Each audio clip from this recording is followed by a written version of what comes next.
Oh, beautiful, balanced, individual sparks of the universe. How are we all doing? Welcome to this space. I work with card divination, astrology, and I channel energies through my body. As you can see, my hands are moving around right now. This is independent of my conscious thought. So this is part 2 of the all 12 signs video series of the Libra full moon that's happening on the 5th or 6th of April 2023, depending on where you live. This is happening at 16 degrees and 7 minutes of Libra and Aries respectively. We've got the moon in Libra and we've got the sun in Aries. So I work with the whole house system. This is based off of the Hellenistic approach, which is from the Greco-Roman period a couple of thousand years ago, and the methods that they've used with astrology. And this means that for your first house, where your ascendant is, a sign represents the whole of that house. When I talk about the astrology, with each sign, it's linked into the rising sign. I work with the tropical zodiac. This is based off of the solstices and the equinoxes.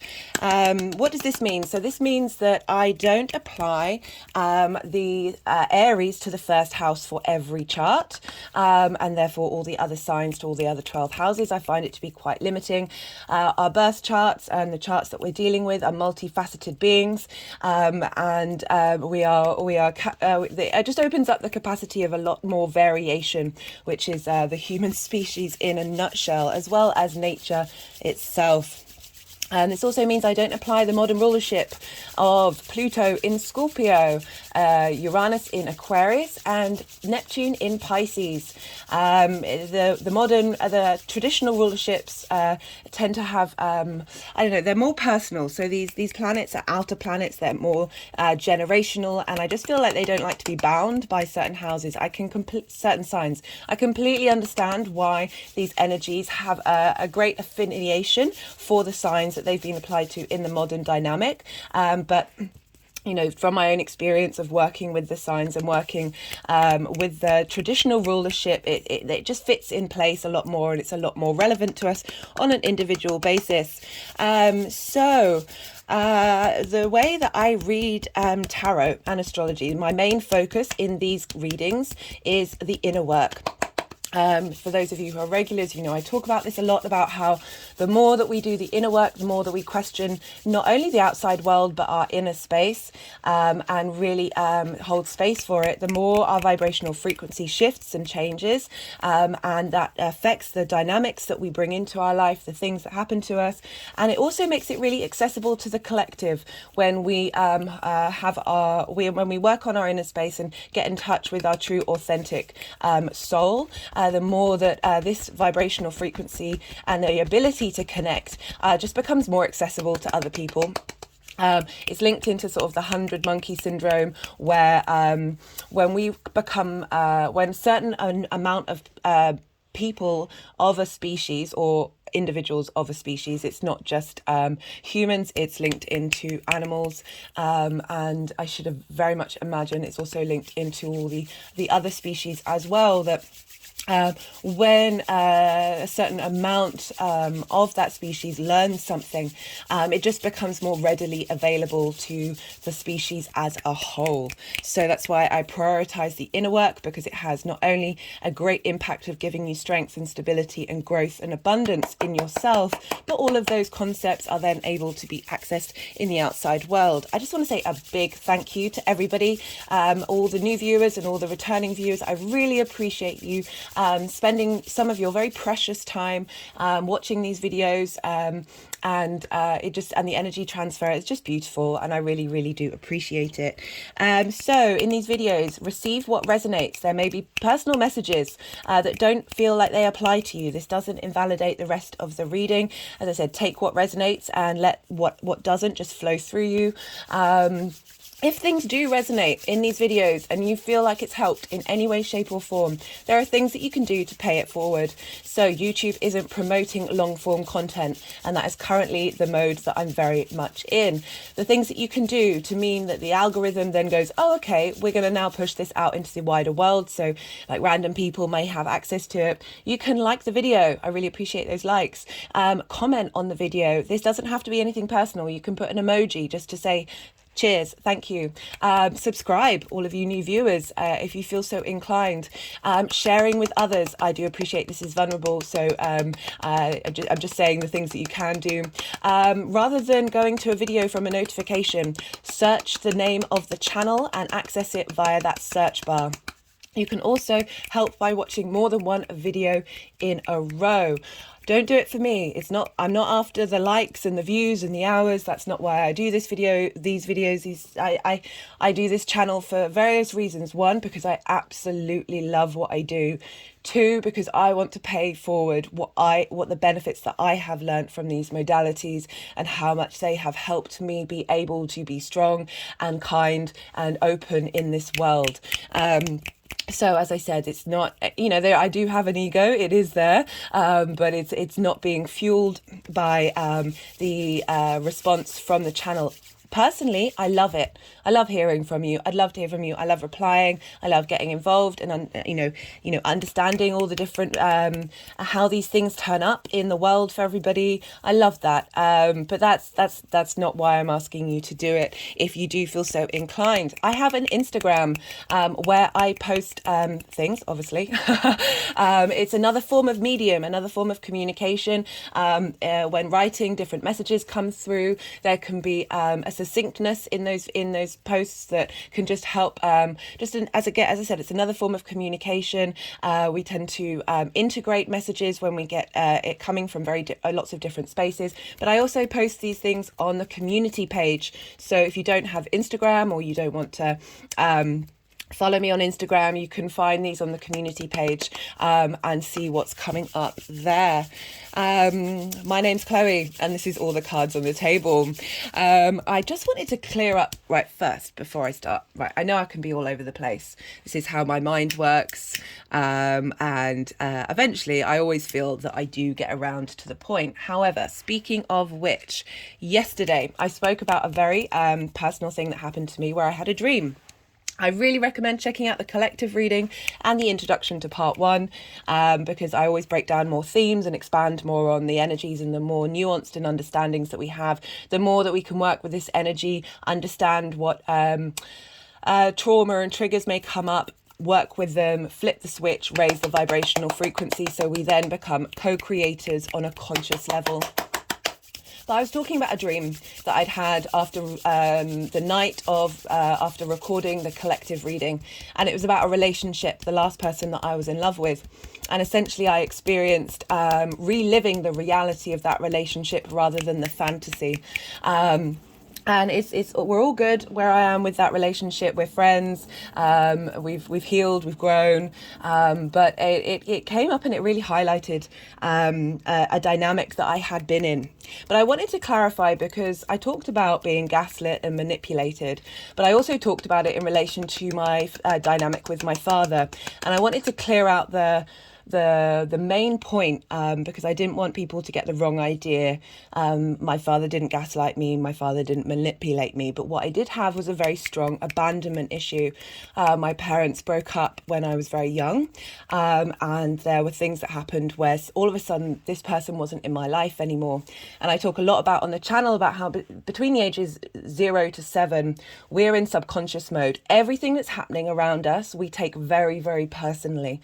And so it took me a while to realize that I had that abandonment issue. I had that feeling of taking it personally that my parents split up and that my father was no longer there, that I wasn't worth sticking around. And this, as I said in the part 1, these traumas that come up for us in those early years tend to recreate themselves in our friendships, our romantic relationships, our business relationships, our group relationships, the way that we see the outside world. And I really wanted to highlight that the people that I've been in love with, there haven't been very many. I don't fall in love very easily, but when I do, it's a very much it's the repeat pattern has been very much attaching myself to somebody who is distant, who isn't giving in the same way, and if they are, they're doing it on in a way that's very hidden. And I just wanted to highlight that it was the abandonment issues, because the relationships that I've been in, where I've been in love, they've ended very, very quickly. And it's usually because they've been with somebody else and they're now with that person. My father, very, very soon after my parents split up, got together with his current life partner. And so even though that had nothing to do with me, nothing to do with my value and my relationship with him, because I'm in that subconscious mode between the ages 0 to 7, I'm taking that very personally. That is now becoming my love language. And so it got recreated in the people in my life who I felt very, very connected to. I also, love for me was something, I've talked about how my moon squares Saturn, and I've been very numb to sensations and feelings and connecting to the experience of life. Love, on the other hand, was something that made me feel completely alive, and there was this sense of clawing at it, of wanting to hold it close and not wanting to let it go. And these are all things that I've worked through. I've been very aware and very compassionate of, but I wanted to really highlight that there are other things in my chart that link into sudden relationships ending. I've got Uranus in the 5th house, so Uranus can be like, bam, something's completely gone that you thought was safe. I chuckled when I got into astrology and I saw that. I was like, oh, well, now that makes sense. Cool. But I really wanted to highlight that the dynamics between what I was talking about in terms of my ex-partner, it wasn't into, everything in that wasn't entirely linked into my father, but it was more this sense of moving through those relationships and perhaps not feeling worthy, and that being recreated in their behavior. Even though I felt very much in love, there was still this underlying tension with it, and then them leaving for somebody else without telling me for a while.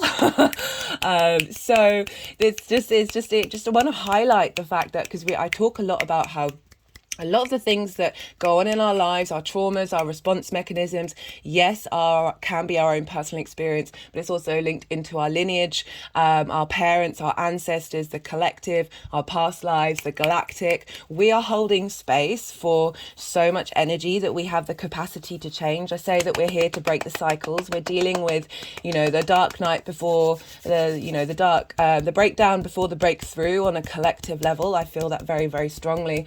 And this is a perfect time to be saying, no, I'm drawing a line in the sand. The buck stops here. I'm shifting that vibrational frequency, which I'll talk a lot more about with Pluto in Aquarius. But I really wanted to make sure, just in case for those of you who watched it, you got the wrong idea about my father. I don't want to do him a discredit. There are other things in our dynamic that I won't go into, but those things were not that. Even if they were on a very tiny level, they got accentuated and exaggerated in my own personal experience. What else did I want to say about that? I just found it really funny that came up when this full moon is sort of a culmination of where we've been and where we want to be headed in our social dynamics, our social relationships. The reason why Libra is often linked into relationships is because Libra is ruled by Venus, who can be about love, appreciation, connection with other people. And Libra is the social air sign, whereas Venus rules Taurus. That's the individual, tangible, felt sense. That can be more about you rather than your social dynamics, whereas this is a social air sign, so wanting social harmony. Another thing I wanted to clear up for those of you who watched the Cancer and Taurus readings in yesterday's video, the energies got really, really wild. And I think it was in the Taurus video where I was talking about how I feel like during that video, I felt like I was being I was a vessel for multi-dimensional energy, and sometimes that energy struggles being in a 3D form, and I had to stop the video. I wanted to do all 12 signs in one video. I had to stop it, and I had to go outside. I had to go for a very power walk and listening to music, and I ended up doing a lot of movements when I was walking around, of like channeling and clearing this energy. And I only realized when I got back, because misremembered wrong, because in these videos I'm pulling cards for what happened yesterday, which was when Uranus was at the exact point of the Taurus full moon eclipse that we had on the 8th of November 2022.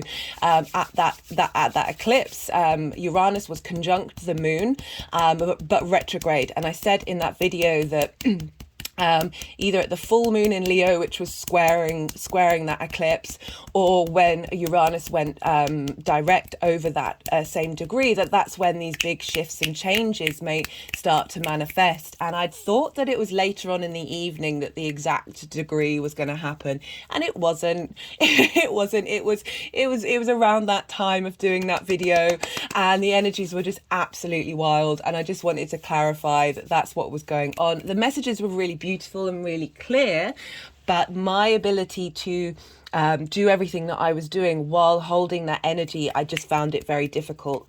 I was feeling, it happens. It's very understandable. I'm going to be real with you a lot of the not a lot of the time. I try and be real with you as much as possible. Obviously, I don't reveal everything that's going on in my life and the experiences that I have, but having this channeling through my body, I'm coming up to 2 years now. There have been times when the mammalian, the reptilian part of me, the very physical 3D part of me, is absolutely screaming at feeling very contained and feeling very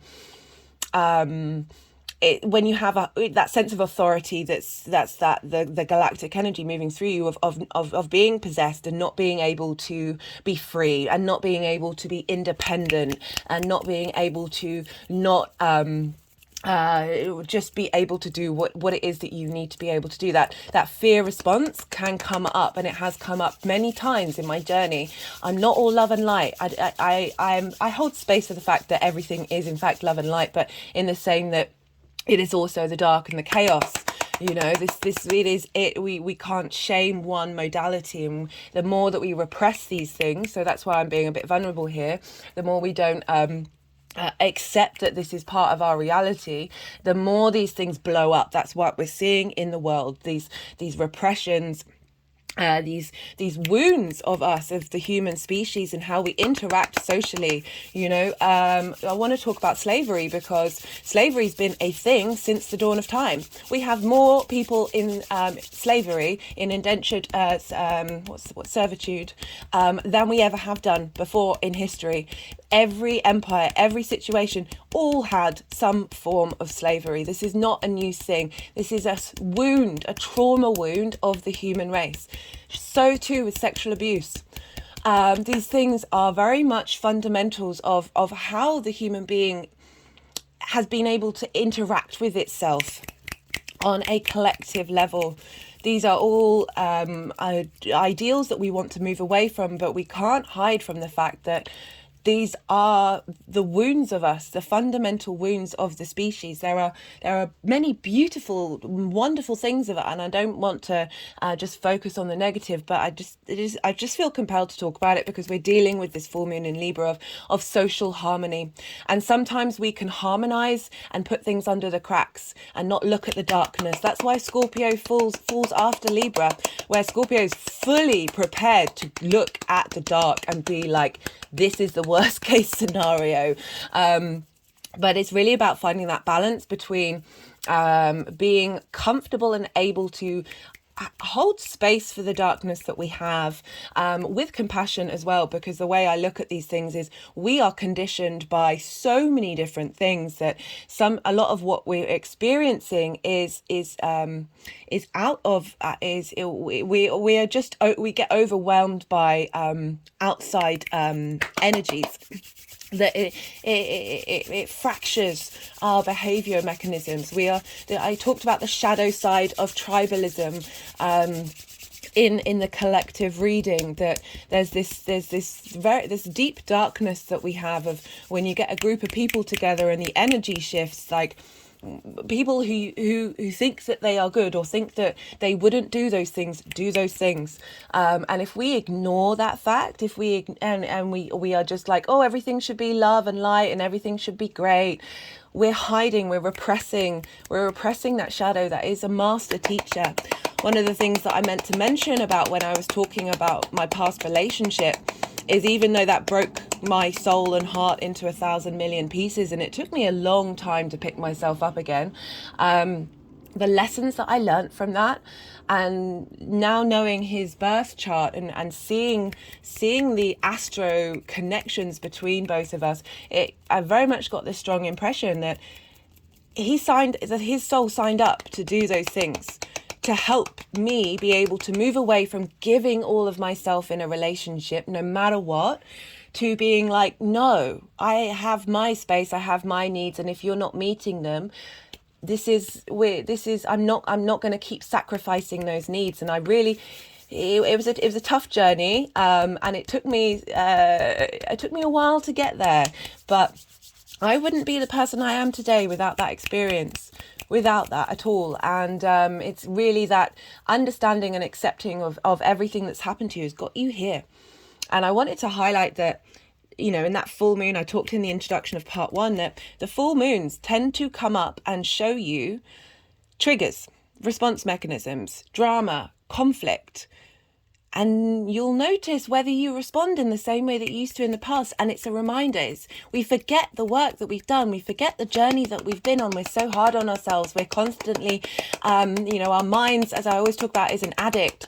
And the quickest way it can get the hormones that it's addicted to is by telling you things that are going to produce cortisol or adrenaline. So our mind can constantly pull us back to that old space. I think, who did it say? Friedrich Nietzsche said, when we're tired or ill or something like that, our thoughts come up with things that we've already conquered. We get to that space, that vulnerable space, where we feel very consumed by the thoughts that we're having, or the sensations that we're having, or the trigger responses, that we forget that we can forget that, actually, no, that's not us. That's not connecting to who we are in the right now. So I always say, be mindful of these things. I talk about this a lot. Be mindful of all the potentially negative. If you want to add if you want to put a value base on it, experience and acknowledge that, that's not my whole reality anymore. That's not consuming me in the way that it used to. Thank you, universe, for triggering me in that way, for me to realize that I am not being triggered in the same way. I have grown, I have evolved. So I always preface a lot of stuff that negative things can come up, but it's here to really highlight the journey that you've been on.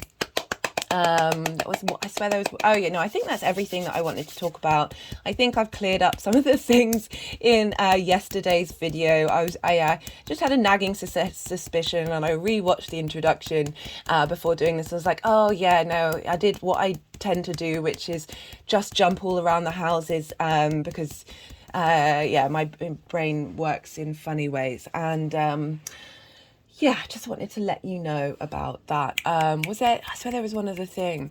No, it's more just another examples of things coming up, of where we will phrase things in a way that we think are socially harmonious, and they're not actually getting to the root of what it is that you really want. And it can lead to sort of miscommunication. Whereas if you just led with, can we do this, or I want this because of this, and just being really real with each other, that there isn't a miscommunication and social imbalance, because you are being truly yourself. That was one of the main messages that was coming through of really, we've got the nodes moving into Libra and Aries in July. So this is the final Libra moon that's going to be not an eclipse. However, it's the full moon in between two Aries new moons. And we've had the first one. I talk about this a lot. I really recommend the spring equinox and Aries new moon video, as a lot of those themes are still very, very, very relevant. That first new moon, we're clearing so much. There's so much karmic clearing going on at the moment. The karma cards keep coming up in the readings right now. you know, we're here to sort of shift our vibrational frequency. This full moon of how the relationships that we've engaged with, highlighting what it is that we truly want, is coming forward in order for this next new moon in Aries. It's going to be a hybrid eclipse. The nodes are still in Taurus and Scorpio, but the new moon will be at 29 degrees of Aries. This is a quantum leap, a vibrational frequency change of leveling us up and like really sending us off in a very strong direction that's helping support our individual growth in the collective, guys. Right. I think that's everything. I am going to be, oh, I needed to mention, and I always forget. So when I'm doing the all 12 signs videos, the energies like to move the cards around. And sometimes this makes sense, sometimes it doesn't. But it's also a time where I might be quiet. Because I relinquish the monkey mind as much as I can, and let the energies do what they need to do. But there's always a part of me that's like very aware that I'm taking up your time with a medium where you're not getting the usual forms of communication, that's visual or me speaking, that there's more, it's more of a subtle energy coming through that I'm having to work with it myself of accepting this is what's happening. But I do appreciate, do know that I don't want to take more of your time up than, but essentially I'm aware that it might feel like a waste of time. I know that the energies are doing things, but I am very conscious of them taking up space. And yesterday they took up a lot of space, and it was partly driving me a bit crazy, just because I'm aware of how that's going to affect the community. So again, that's me sort of sacrificing my own individual space and what the messages that I have to give and the channeling has to give for the sort of social harmony. I was quite aware of that dynamic. It's a hard one to work with, and perhaps that's why that's coming up now, is to acknowledge it can be really difficult to exert your individual space in the social sphere. But yeah, so the channeling will be happening. As I said, they like to move cards around. I can often have energetic releases. This can be energy coming into my body or leaving it, or a lot of shaking. And this is just all part of the process. And I just wanted to let you know, in case you're like, oh, what's going on? Okay, guys, I will get on with I'm going to be doing Aries, Pisces, Aquarius, Capricorn, Sagittarius, and Scorpio today. So I'm going to crack on with that. Aries rising. How are you doing, Aries? So if you're tapping into the Aries energy in general, the messages that will still apply, and how these energies are talking to one another will still be very relevant. It will just be in a different area of your life. So check your natal chart and see where Aries comes up. But for Aries rising, you're having this full moon in Libra in your 7th house. This is opposing your Aries energy. So the oppositions, that is what we deal with at a full moon. It's the aspect of Saturn. This is extremes from one side to the other. This is about trying to bring these things into balance. There's a real strength with having full moons in the angular houses as well, because that's the 4th, 5th, 7th and 10th. These things tend to show up very more prominently in your life because we're dealing with a hard aspect. Hard aspects are conjunctions, squares and oppositions. So there's a lot of power behind this, and you have this in your 7th house. So this is what happened yesterday, is the energies have been very keen on doing a lot of energy work before, you saw I tried to pick up the tarot deck and they're like, no, we want to smack your wrists together for an infinite amount of time. So there's been dynamics going on. So do bear with me with this. It's been an interesting experience. So the 7th house. The 7th house is the house of other. So we've got the sun in your 1st house, Aries. This is the house of self. This is how you embody your sun or your moon in your actions and your deeds. This is often how other people see you. This is your body. This is your appearance. This is your house. And with the 7th house, this is the house of other.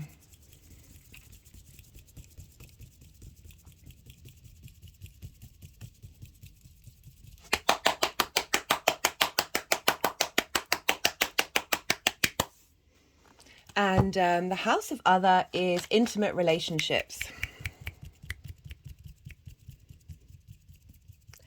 Yeah, this is what was driving me a bit crazy yesterday. It's like they're not letting me shuffle. And this is not like my usual transit readings where there's quite a lot to say.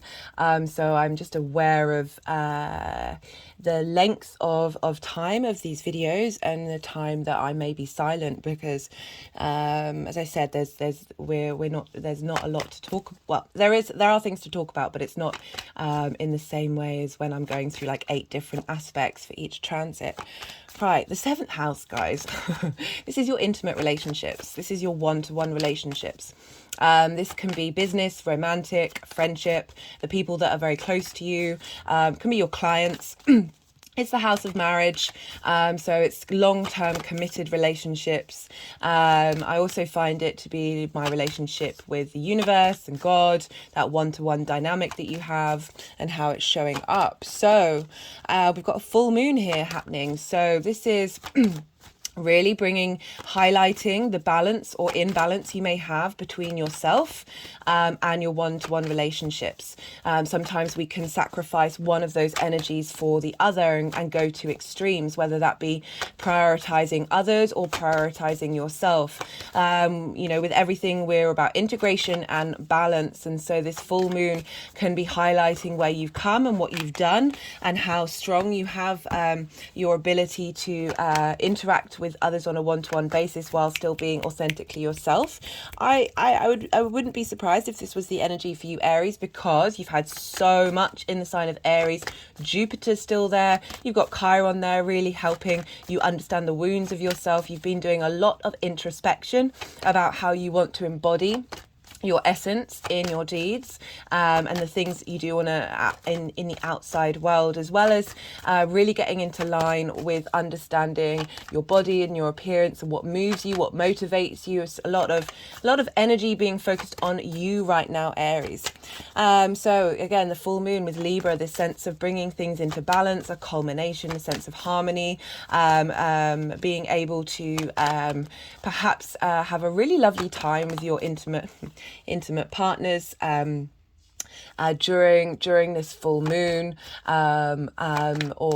just a very potent energy that's helping you understand where you've been and what you've been doing, and where you want to go as well. Like full moons are often energies of coming to completion in that journey, and then as the moon diminishes, it's bringing it. There's a lot of illumination, a lot of spirit here, a lot of sun and moon, very strong. It's the clearest you have of your unconscious mind, connected to your conscious thought of then how do you apply that in your life, in your day-to-day community. And bringing it back into the collective, having had these revelations, these illuminations with a full moon. So because we're dealing with Libra, so we look to, and Libra is ruled by Venus, we look to where Venus is in the skies right now, because what's going on with Venus is having an impact with what's going on with Libra. So whatever's going on with the ruler affects what's going on in the signs that it rules. And Venus is currently in Taurus, the other sign that she rules. And this is your 2nd house. This is your values. This is your resources. This is how you manifest. This is your income, what you're bringing towards you. It's the things that you care about. So Venus moving through there, giving you... I recommend the Venus transit, even though it's nearly up. I feel like it's still very important for us to clock into, because she's making all the aspects that she's been making in Taurus have been activating those eclipse points, and we've had the nodes in Taurus and Scorpio.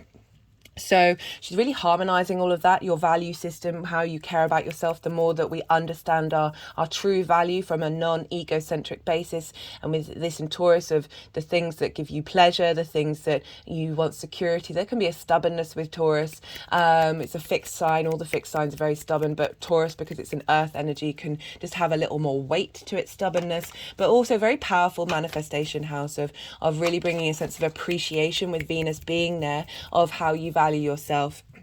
And this energy is feeding into that full moon. So if you've had imbalances in relationships, you've had imbalances with, and that can go both ways of overvaluing yourself or undervaluing yourself, and then that having an impact on your dynamics.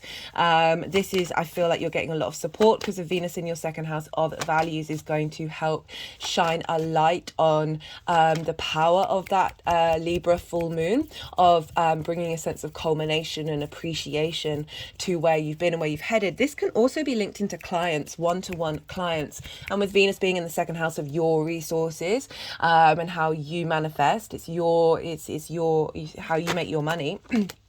This can be bringing in a sort of culmination of your one-to-one dynamics in a business sense. It doesn't just have to be romantic. This is also your friends as well.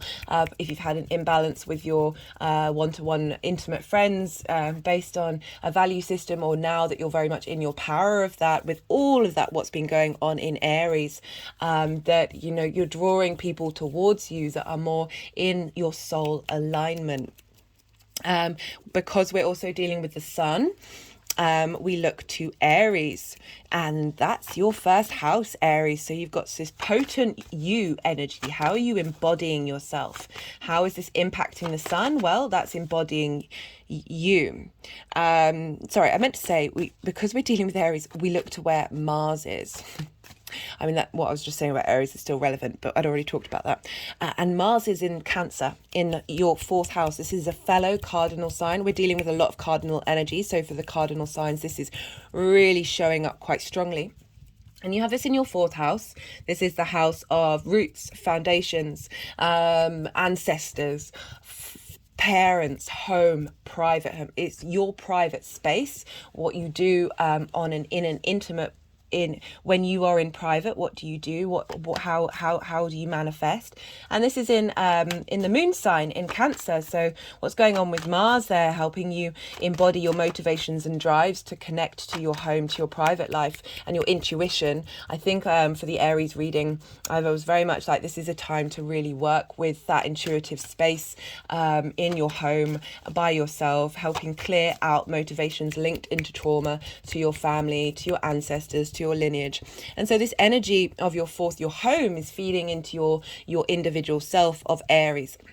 So you've got a lot of very personal things. You've got your home, you've got your one-to-one relationships, and you've got you all in this full moon here.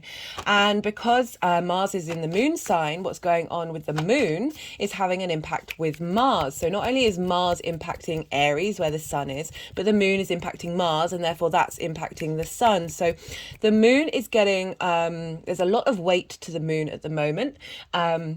And that's feeding into your sense of self. So really strong energy coming through to help you.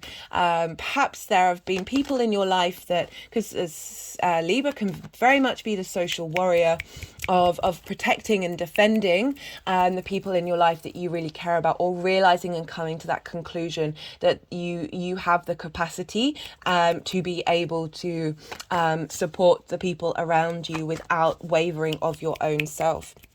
Now, Aries, what's going on in Aries with the sun? The sun is conjunct Chiron. This is a big deal. This happens 6 hours before the full moon. And so Chiron, the wounded healer. If you don't know much about Chiron, I really recommend checking out the collective reading where I break down mythology in a great deal. And we have so Chiron, very quickly, she was abandoned by his parents. And he also faced a wound that he could never get rid of from a friend. But going back to the abandonment of his parents, Apollo, the sun god, so that sun energy that we've got, fostered Chiron, helped teach Chiron healing arts, music, scholarly pursuits, all of these things. And as did Artemis, who was the representation of the moon, taught him hunting and archery. So we've got all this very nourishing support from the two luminaries, but particularly the sun conjunct Chiron, of bringing wisdom, vitality, healing, strength, direction to those wounds that you've been working on in your first house, in your Aries energy of whether you've been seen. Whether you've been allowed to be your authentic self, whether you embodying yourself has caused wounds, has caused you to feel you shrinking inward. Everything you've been working through with that, especially that Jupiter and Venus transit through Aries, has really been clearing the decks, helping bring support and harmony to those wounds, helping us learn that in the wound, in the venom, there is medicine. And just how strong and vibrant you are at this time, and how that is drawing in relationships to match that frequency. There's a lot of deep healing here happening before you then have a second Aries new moon in your sign at 29 degrees of Aries. So a lot of powerful energy for you, Aries, right now. Now, I am pulling cards for 3 different piles. The first pile is linked into Uranus going exactly over that Taurus Full Moon Eclipse. That happened on the 8th of November 2022. All this will be in the description box. And as I said in the introduction, Uranus was retrograde conjunct with the moon at the time of that eclipse. And I feel that whatever change, Uranus is that sense of really getting you to get into who you truly are and not care what other people think. Very much the rebel of the solar system, but its not so. Its axis is this way rather than this way. It's North and South Pole, but its North Pole points towards the sun, which I love because that's the center of our universe. That's where we get our divine light. That's from the beginning of this universe, that we are light beings. That's the information that we helps us grow and evolve and raise our consciousness. Everything that we eat grows from light. The North Pole of Uranus, even if it can feel very radical and very individual, is pointing towards the sun, the center. And also all its moons are retrograde. So it's a bit of an oddball. It's very innovative, very authentic, but it can create a lot of disruption. And so, as I talked about in the introduction, there was a lot of very wild energy that was flowing through me at the time of that conjunction. No, that time of the activation of that eclipse point. Now, even though that happened yesterday, it doesn't mean that this energy and the messages that are coming through aren't valid. This is about the sort of long-term energy of what that activation of that eclipse is doing for us moving forward. The second pile is about the energy of the full moon itself and what might come up. And then the third pile is how this energy is going to manifest moving forward. So I'm just going to shuffle for a little while longer, although a card hasn't come out for a while. So it might be...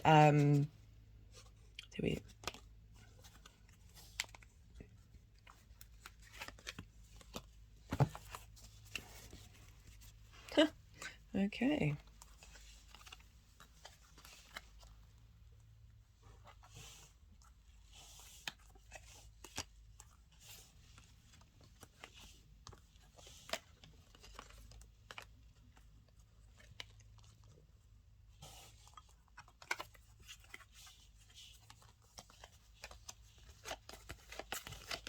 So this is going to be a time when I'm going to be a bit quiet, guys. So do bear with me while the energies do their thing.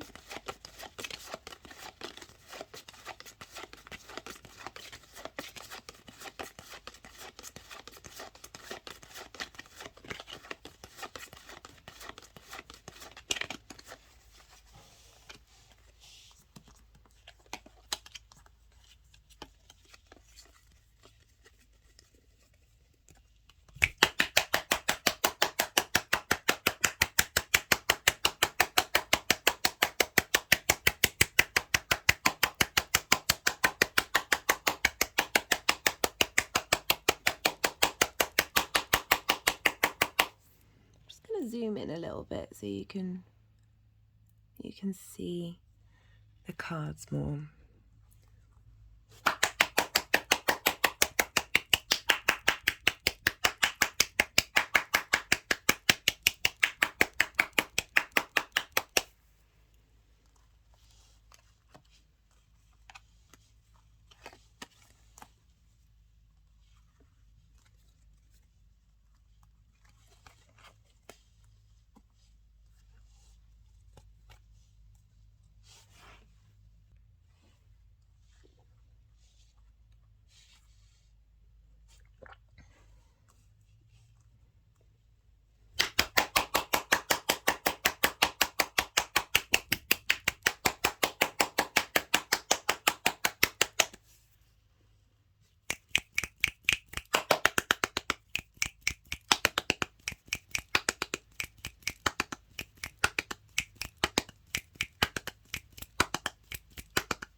So we have with this Uranus energy of this happened in your second house of your values, right? And we've got this is in a full moon eclipse, so this represents culminations and big endings. And we've got the Seven of Wands and we've got the Fool. So the Seven of Wands is you have value.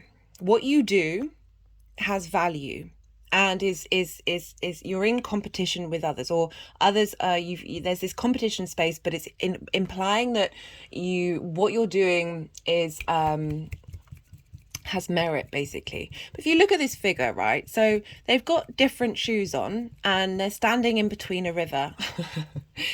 And there's this sense of, you look at the face of feeling really unsteady. They're on higher ground, right? So there's this sense of as I said, of being in strength, of a space of strength. But they look really uncertain and they look really nervous. And there's this fact of, like, I talk about this a lot, that we can often feel very much in competition with others who are doing very similar things, or just generally in competition with the world, because we're in a current economic framework that focuses on scarcity and lack rather than this space of abundance. And with this card, I always say, like, do you need to be in competition? Just do what you need to do because you love it. It's something I've been working on a lot of. I've been very aware there's lots of astrology channels out there, there's lots of tarot cards out of there, and if I focus on that and compare myself and feel like I'm in competition with that, then that's diminishing the content and the energetic field that I'm putting out in the thing that I'm doing. And so with this card, I always sort of say, well, do you need to hold this energy? Can you just tap into that space of worth, a space of value, and just get on and be you? So we're dealing with the second house of your resources, what it is that you value, switching up how you value things, switching up your value space and how you manifest. And I love we've got the Fool. So this is kind of saying, even though this is activating and the Fool's very much about new beginnings. This is activating a full moon, is a culmination, which then turns into a new beginning. So appreciation, understanding of perhaps of where you are and what you've got to give to the world, and give to yourself. So my hands are now clicking over my heart chakra and around my face, my head. Aries rules the head. Now at my third eye, and the back of my third eye, and the front again. We got the Fool card. Love the Fool card. This is about starting a new adventure, a new way of looking at the world, of looking at that dynamic. So this Uranian energy is releasing whatever tension that may have been in your life that isn't serving you. It may have felt a bit disruptive, but it's really trying to get you to be your authentic self. The Fool is very much the Fool. It is nothing other than the Fool. It's not trying to be anything else. There's this, if you look at the way these figures are looking, this figure is looking scared and looking down, and the Fool is looking up in wonder of the experience, even though I do find it funny that the Fool is potentially just about to fall off a cliff, but it's embodying that space of, it doesn't matter what happens, I'm here to experience the wonder that is being in this 3D realm. In this multi-dimensional, crazy poetry in motion universe that exists. Now, that's for the Uranian energy, which happened yesterday, the 3rd, so a couple of days before this full moon, which is dealing with you and your one-to-one relationships. So there's a shift and change in the energy of your resources, your values. Often when we feel like our resources are depleted, this can impact our, my hands have just gone over my sacral chakra, sacral chakra. We can feel depleted and we can feel withdrawn and very like, what's mine is mine, and like scarcity space. And that impacts our one-to-one relationships. It impacts our manifestation space. It can be very crippling, as well as the way that we view ourselves in the world. So we've got for the moon, and the moon itself,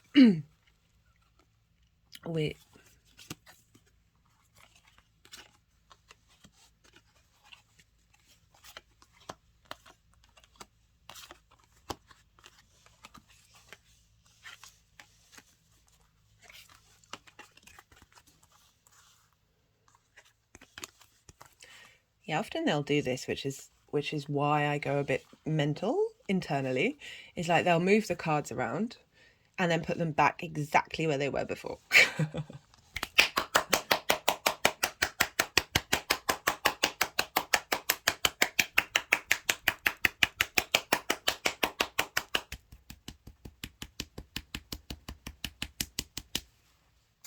Right, so for the moon,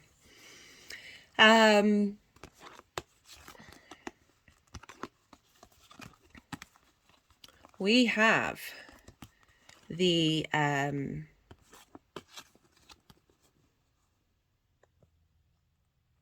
we've got the 10 of Wands,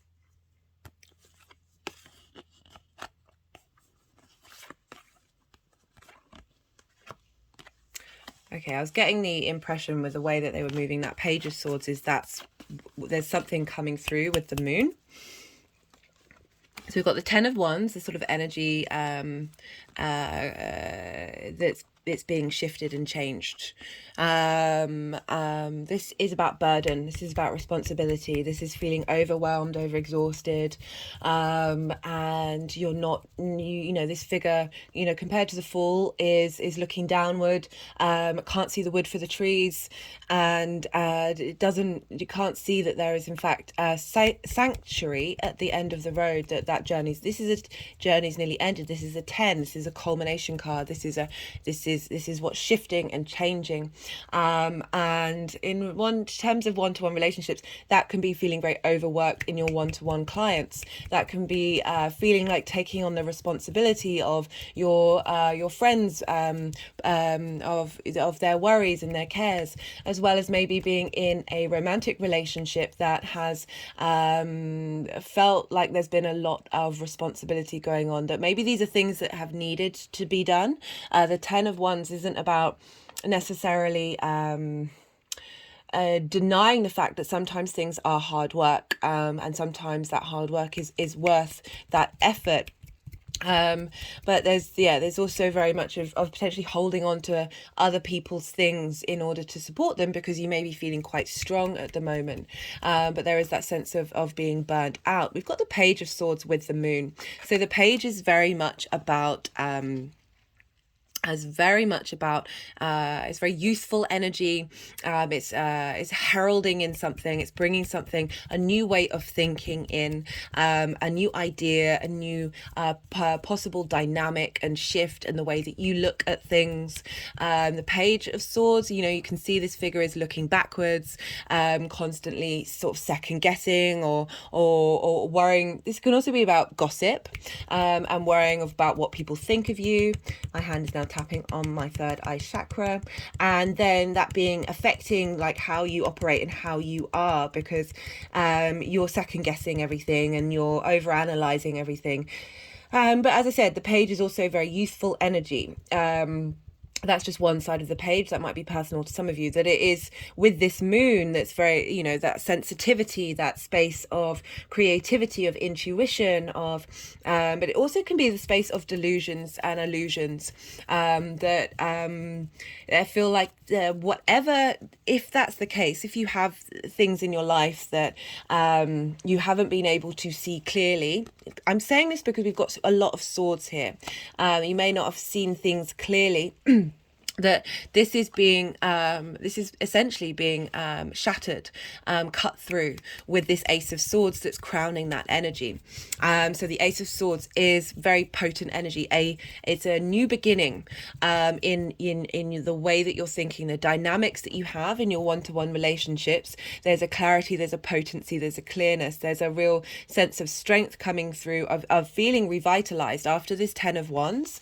You know, we've got the Ace of Swords of, you know, sometimes this can be of looking at this weight, this responsibility of having to do lots of things in a different way, maybe getting some clarity around this full moon about certain situations that have been affecting you, and bringing those into balance.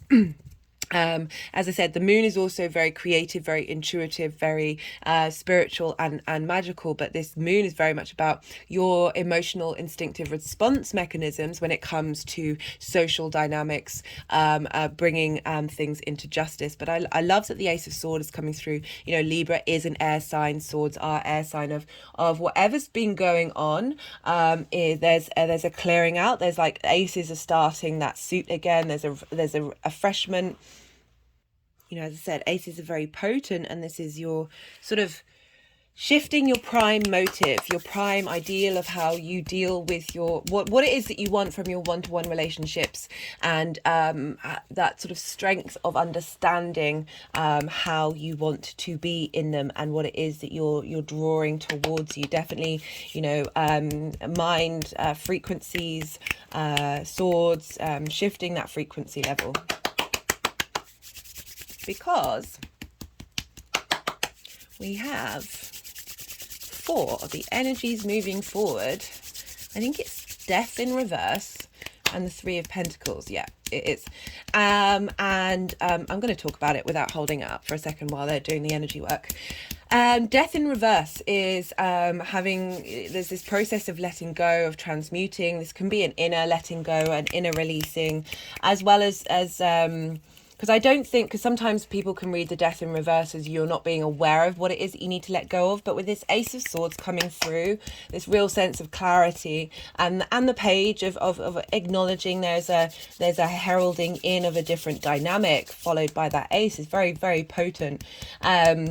You know, the ace cutting through whatever illusions and delusions there may have, and being able to promote very clearly, you know, because we've got Mars in the sign of Cancer in your home, of that dynamic of your intuition, what motivates you to move and take action. Is pouring into the moon, the moon, yeah. And so we've got the ace. So this is, I very much feel like inner clearing, inner shifting, and also that process now being closed off and done. You know, we're always in that process, but like a good chunk of what's coming up here is having done this transformational work. We've got the 3 of Pentacles, and this is why I was like, this is you bringing in a new frequency of the kind of one-to-one relationships that you want, business, romantic, friendship, because this is, I say this every time, this is my favorite card in the deck. This is about mastery. This is, all these 3 figures have very different tools. They're very different skilled, but they are all masters in what they do. And they're coming together to collaborate rather being in an individual space. They're not in competition with one another, rather than say this space of feeling like you're in competition. You're bringing in energies and frequencies in your dynamics, because these are all here to create something not only beautiful but long lasting, and something of value and something of strength. That this card for me is always like, okay, the whatever reading this energy is coming through of you knowing your value, because you are aware of your own mastery and whatever that is, your own your sense of value of what it is that you are able to give to others. And not only that, you are bringing in others of that same frequency in order to collaborate. I love this for you, Aries, because that Libra Aries dynamic can be difficult. Aries can be very feisty and very independent, and sort of not this is only some, I love Aries energy, don't get me wrong, but there is that dynamic. As I was talking about unintegrated Aries energy, that can, you know, we can swing too far from one end to another and perhaps not be open to the needs of the people around us, because we're very much in that space. But as I said, you've had such a pile up in Aries. You know, I've got the stag here representing Jupiter in Aries, of leveling that up, of really getting long-term wisdom, of understanding what it is that we truly care about. Aries is the hero's journey, is the spiritual warrior of really being able, give Mars a job to do. You're ruled by Mars, right? So give Mars a jobs to do that is in line with your soul, rather than letting Mars's chaotic energy potential. I love Mars. I've got a very strong Mars placement, but it's very independent energy, Mars. So you're ruled by Mars, so it can mean that sometimes we prioritize this over our relationships. I know this is just for some of you, but I'm just highlighting the potential difficulties of having, Libra, which is then bringing that into balance. That part of our journey is to realize that the opposition is so complementary. But I love that you've got the personal growth card come through. I'm not surprised, as I said, Jupiter moving through the first, that's a great transit. That's a great transit. Okay, I just wanted to pick up the tarot just to have a quick shuffle. So that was the numerology deck. I've pulled clarification cards from 3 decks. This is the First Light Tarot. This is a mixture of major arcana, question cards, statement cards, and other keyword cards. Let's see what wants to come through. And also having Uranus move through children, lessons.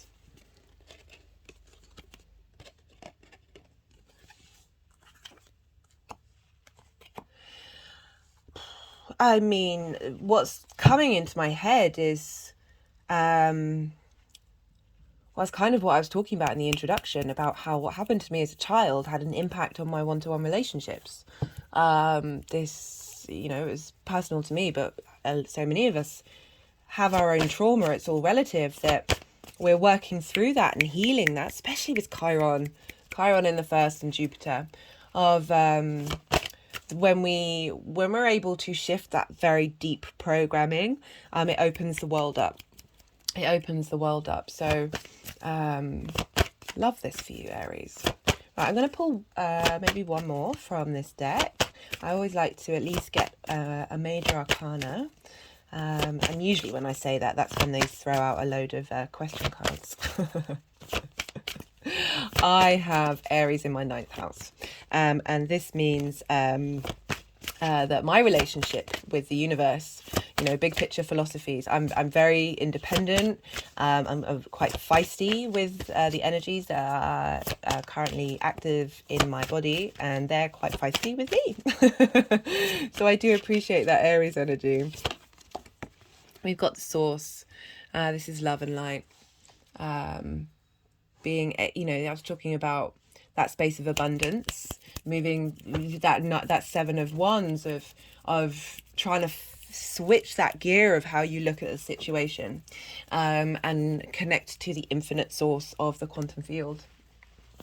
Right, I did say I'd get in a major arcana, and this just popped up. Strength. And this is about balancing our instinctive emotional space with our cognitive mind. It's a very, very powerful card. It's about balance.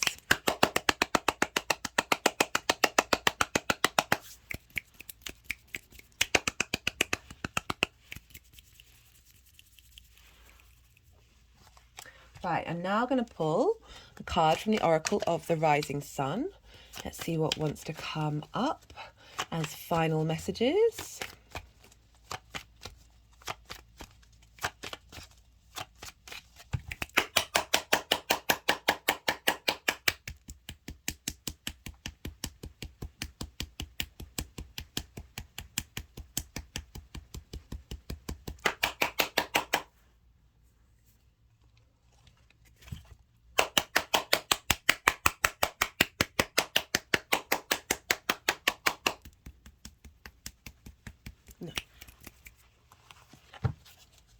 Right, final messages, and then I'm going to wrap this up, Aries.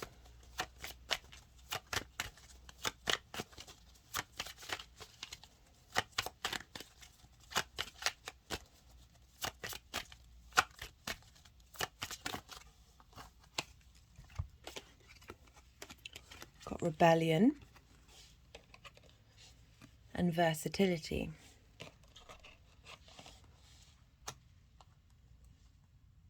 Being flexible with how you rebel, being adaptable, but also still maintaining your warrior spirit.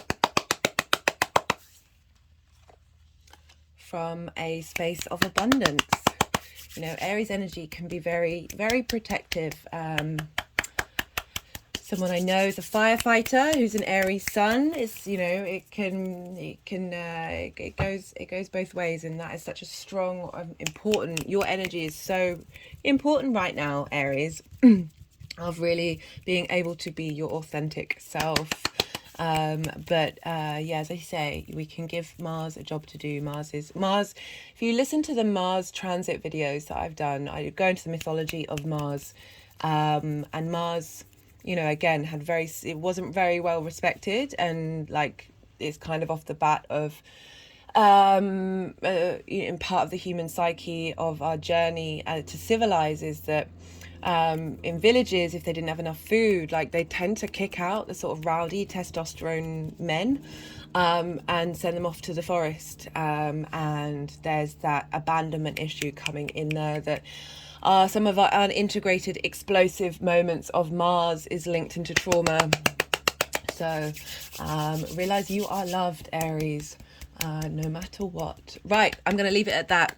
I really appreciate you watching and the energy transfer. If you feel so inclined to engage with the channel, I would love that on a personal level, as you know, just like chatting to people, but also if you want to pay it forward out into the world, that would be great. Be well until we meet again, Aries.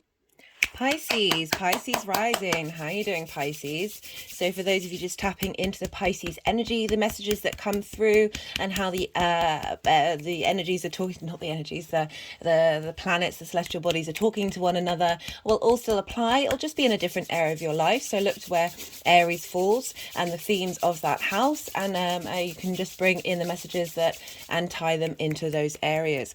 But for Pisces rising, this lunation in Libra, this full moon in Libra, is happening in your 8th house.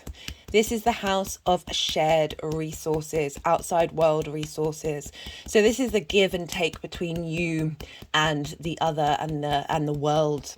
This can be time, money, things, ideas, anything that's that give and take. It can be intimacy. It's often why I do appreciate the modern interpretation of this is linked into intimacy, not because of Scorpio, but because when we are intimate, we are sharing something. It's about a give and a take, and whether that is received backwards. This is also a house of inheritance. And this can be 3D inheritance or cosmic inheritance.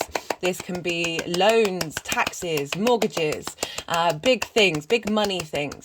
And so this is, you got a full moon here in Libra, bringing things into balance, bringing that dynamic into balance, highlighting the culmination work that you've been doing, potentially bringing up triggers that are either things that we need to shine a light on that need to be worked on, or things that we have worked on and how we respond to them.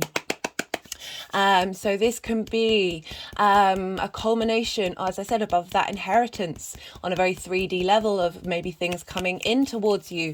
As I said, you know, justice rules. The justice card is the Libra card. You know, bringing things into balance, bringing in that social harmony into balance where it might have felt going one way or the other. And so we have the sun, that's where the moon is. So highlighting your emotional needs, your instinctive response mechanisms, your unconscious is being illuminated at this time, revealing who you truly are and what it is that you truly need.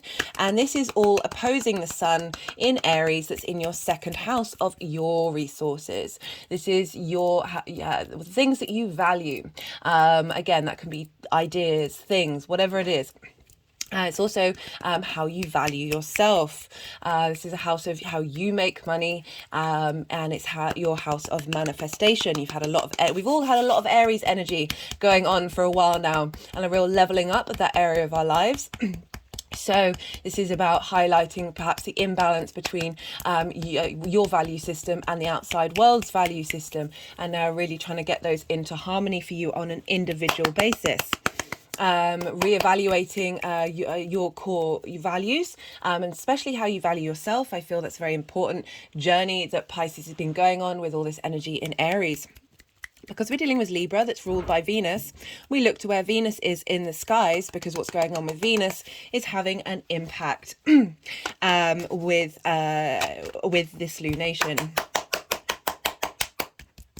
I know I said in the introduction, but the energies have been very insistent on doing what it is that they need to be doing, which has meant often when I've wanted to pick up and pull cards, because I'm very aware this is one of the reasons why we're all here, they've been like, no, we've got stuff we need to do.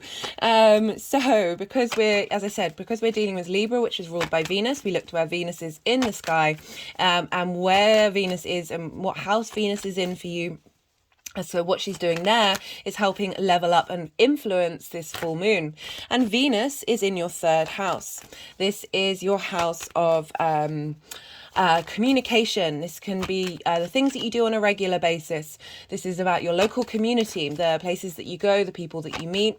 This is also about short distance travel and learning something fresh and new.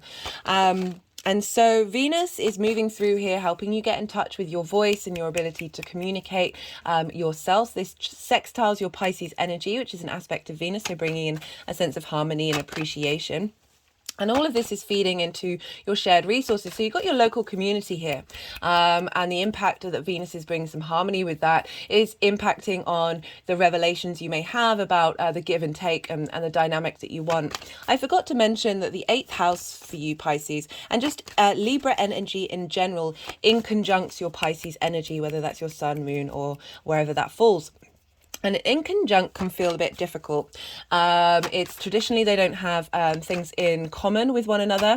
Pisces is a water yin mutable sign, and Libra is a cardinal air day sign, yang sign. And so, on first glance, it can feel awkward and difficult and just a bit frustrating, because it's not, the ease of information isn't flowing as quickly and as easily. But with in conjuncts, I always link it into hopping on one leg, patting your head and moving your hand around in a circle. We struggle to multitask. We struggle to get these things in balance. But once we do, it really widens and shifts your neural network of being able to bring in different information. There's a satisfying feeling of when you get these two energies in harmony with one another, because everything, even if you're having that conversation with somebody where you've got absolutely nothing in common, usually after a while of engaging, of putting down your prejudices or putting down your resistance to new things, that's when the magic can come through. That's where this unique maverick ideas can pop up. So, the outside world and you, Pisces, that first house of how you embody things, these sometimes can feel at odds. But we're here to integrate. We're here to bring things into balance. So that's Venus talking to the moon. And the moon is talking, because the moon rules Cancer, and that's where Mars is. And so what's going on with the moon is feeding into what's going on with Mars. And Mars for you is in the 5th house. This is a fellow water sign. This is this is a trine aspect to your Pisces energy. And so this trine is an aspect of Jupiter, wanting to bring in harmony, not harmony, that's Venus, expansion, wisdom, elevation, cohesion, a sense of truth coming through. And so what's going on with the moon, getting you in balance with your shared resources, is feeding into the motivation and drive of Mars moving through your 5th house of creation energy. It's also the house of amusement and fun, short-term dating, romance, children, but all of these things come from our creation energy. And that drive, that motivation that we have deep within us, that connection to source is being fueled by Mars in Mars moving through that sign of really getting you to embody and take action in your creative area of your life. And the rebalancing that this full moon is doing is feeding into Mars, and getting Mars to really understand how you want to give and take that creative energy. And so what's going on with Mars being influenced by the moon, being influenced by Venus, and Venus is in her own sign, so she's kind of like the top dog. Not only is this lunation in Libra, but the chain of events, the chain of the energies it starts with Venus talking to the moon and the moon talking to Mars, and then Mars talking to the sun in Aries. And then the sun in Aries feeds back to Mars, and then Mars feeds back to the moon, and the moon feeds back to Venus. And it stops there because Venus is in her own sign, so she's getting a lot of support talking to her other sign. But essentially Mars, what's going on with Mars is impacting what's going on with the sun. And the sun, as I said, for you is in your second house of your value system, the things that you care about. And so your creation energy is having a big impact on your value system and how you value yourself, how you make your money, how you manifest. And we've got this conjunct Chiron, the sun. The exact conjunction with Chiron is happening 6 hours before this full moon. So we've got a shift of download of energy. I've pulled cards for that in the Aries Sun transit. We've got a shift of energy in the mythology. I really recommend checking out the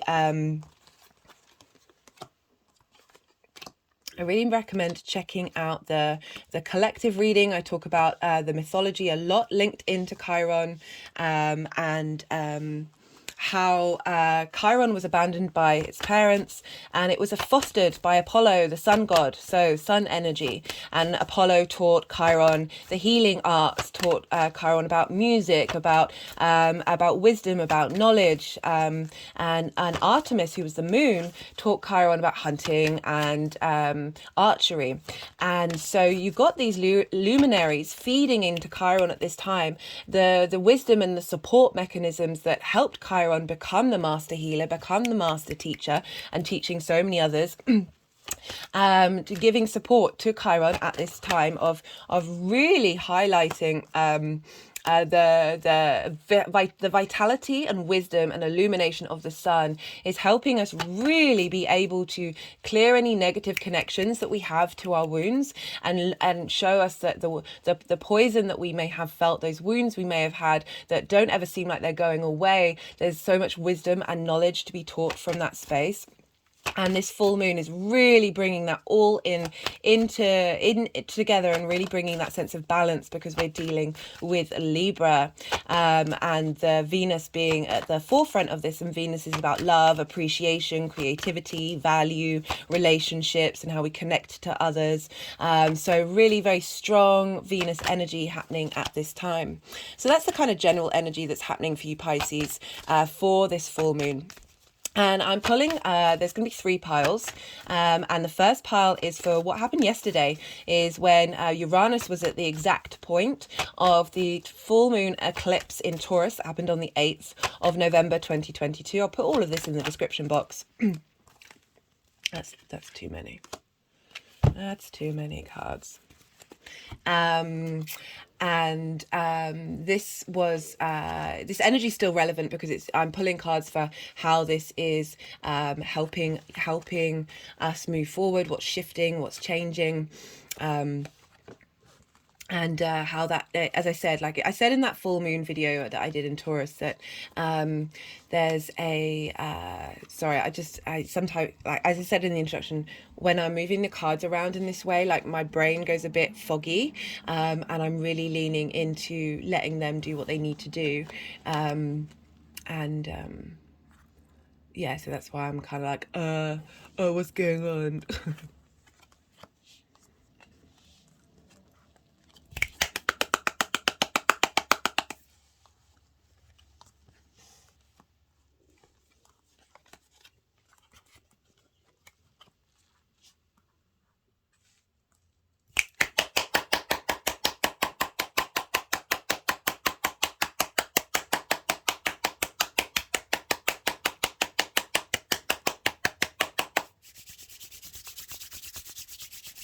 So what was I talking about? Yeah, the first pile is for when Uranus is at the exact point of that eclipse. At the time of that eclipse, Uranus was retrograde, conjunct the moon. So I said in that video that, eclipses represent new beginnings, big endings, culminations, and that we might not have felt what's happening with that because Uranus was retrograde. And so I said in that video that we might not see it until either the full moon in Leo, because that was squaring that eclipse, and with squares we see things come up in action in the 3D world, but also when Uranus hits that point, and I talked about in the introduction that that was causing very potent energy for me personally at the end of yesterday's reading. This can manifest in many different ways for everybody. It might not turn up straight away, but there's a real shift there because it's activating that eclipse point, which was a full moon in your house of communication and your local community and the things that you do on a regular basis. So this is traditionally the house of the goddess. This is the third house, where we bring our big picture philosophies into our day-to-day and are able to operate from a space of meaning and divinity in the things that we do and how we communicate, not only to ourselves but to other people. The second pile is the energy of the full moon, and then the third pile is how this energy is going to manifest moving forward. So we've got all the cards come out. They're still wanting to do a bit of energy work. So I'll see if all the cards stay in the same position. Sometimes they like to move them around and then put them back in exactly the same space.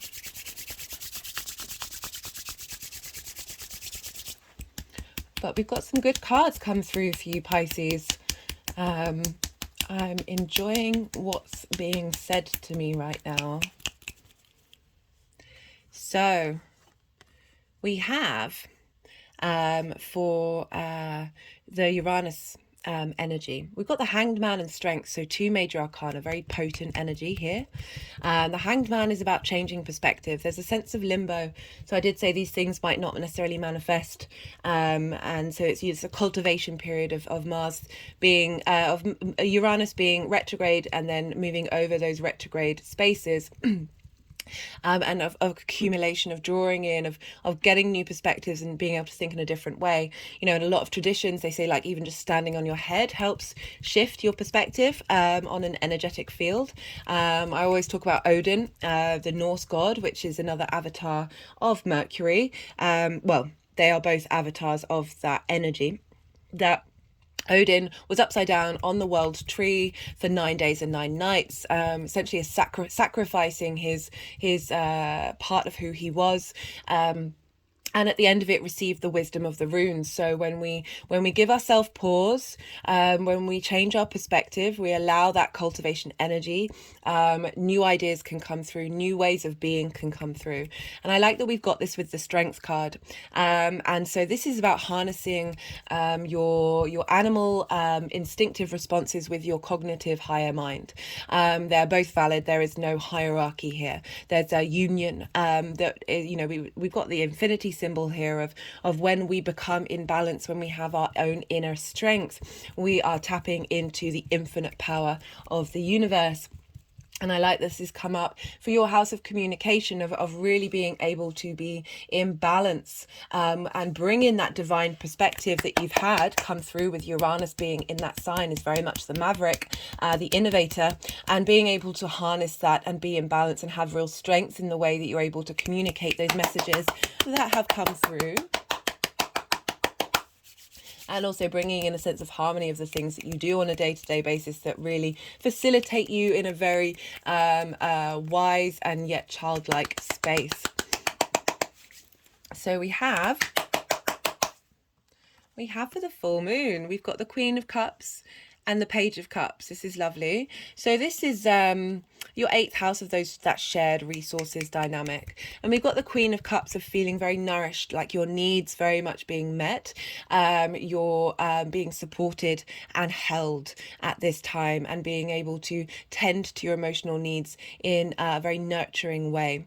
And we've got the Page of Cups. Page of Cups is one of the most useful happy cups, happy aspects of the tarot.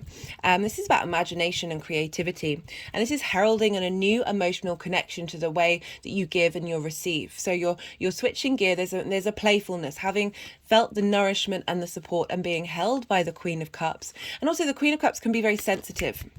can get triggered easily, but I'm getting with this page of a new lease of life. So this page is heralding a new dynamic in that environment, that you're able to think creatively in the way that you give and you receive, like and very imaginatively, and be able to think of different dynamics, and but from a very youthful, fresh way of engaging with it, rather than feeling not supported and not held, and there's an independence here. And we've got, for how this energy is moving forward, we've got the Two of Wands and the Empress. So the Two of Wands is like long-term manifestation. There's a pause element to this that we had with the Hanged Man. This is getting the lay of the land. Like really understanding all of the nuances, getting a very, very strong foundation. There's a restlessness with this card. This figure is looking out into the ocean of starting that new journey and wanting to go on it, but it's calling you to be to really tend to this new landscape that's come through with the Page of Cups, to realize that your way of looking at the world and how the give and take of things has shifted and changed, and working with that, cultivating that energy, realizing that this energy is now a space of abundance. We've got the Empress card, which is the Venus card. And the sense of fertility of your enjoying. So this, for me, is always much being able to enjoy the 3D world with ease. And you've got this in the 8th house, which I love, with the 2nd house of your value system. So that shift in gear of your values, and being able to look beautifully at the wonder that you can bring not only to yourself but to the outside world. And you're really opening up this space of just shifting that relationship dynamic. Is Venus, and moving that into a space of abundance. And I love this, you've got Saturn moving through your sign. This is getting you to be in authority with your actions and your deeds, and how you walk your talk, bringing in some integrity. And right, so we're going to pull some clarification cards. This is a numerology deck. It might also bring in messages that may have been missed in the tarot, as well as confirming what's already come through. We're also dealing with the Mars in your 5th house of creativity here. So it's interesting that a lot of the cups came up, because this is highlighting that power that you have of connecting to your intuition, and how that's affecting your value system. And all of that is sort of changing the dynamic of your relationship with the outside world.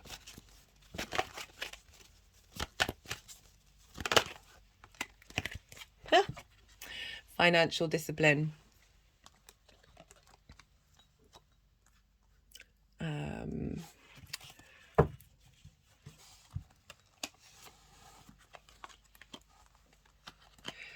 I mean, that makes sense with the Two of Wands, because it is, get your ducks in a row, right? Get your ducks in a row. It's good for, even if we're operating from a state of abundance, it's still good to be mindful of our financial space. Also, I like with that, going with the Empress, of you're still in that space of abundance. The discipline that you're now creating is an abundant state, rather than one of lack. Right, now I'm going to pull from the First Light Tarot. This is Major Arcana. That came flying up. This is the Devil card. Trapped, loss of freedom, fear, ruthlessness. Yeah, so moving away from that space, clearing that space out. So I talk so much about trauma, so much about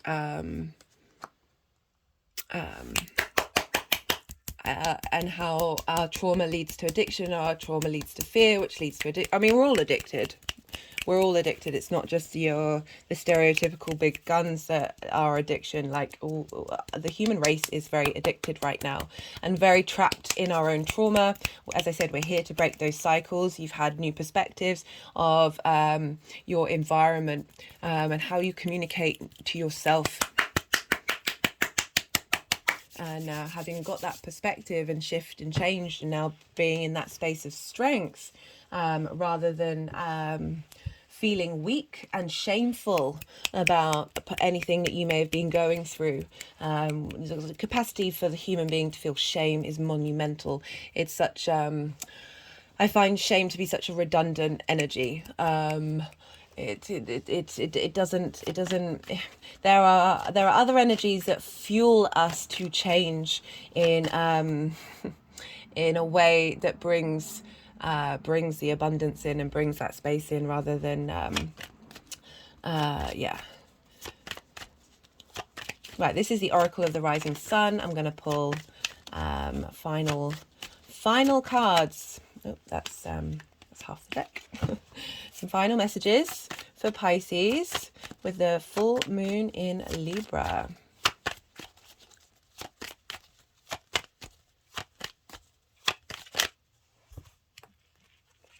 We've got seduction. Like this. Like this energy. Just want to talk about that actually, because they've moved that financial discipline, having got to this space of strength and getting those instinctive responses in your cognitive mind in a co-creation space rather than an imbalance, and feeling that the nurturing nourishment coming from the Queen of Cups.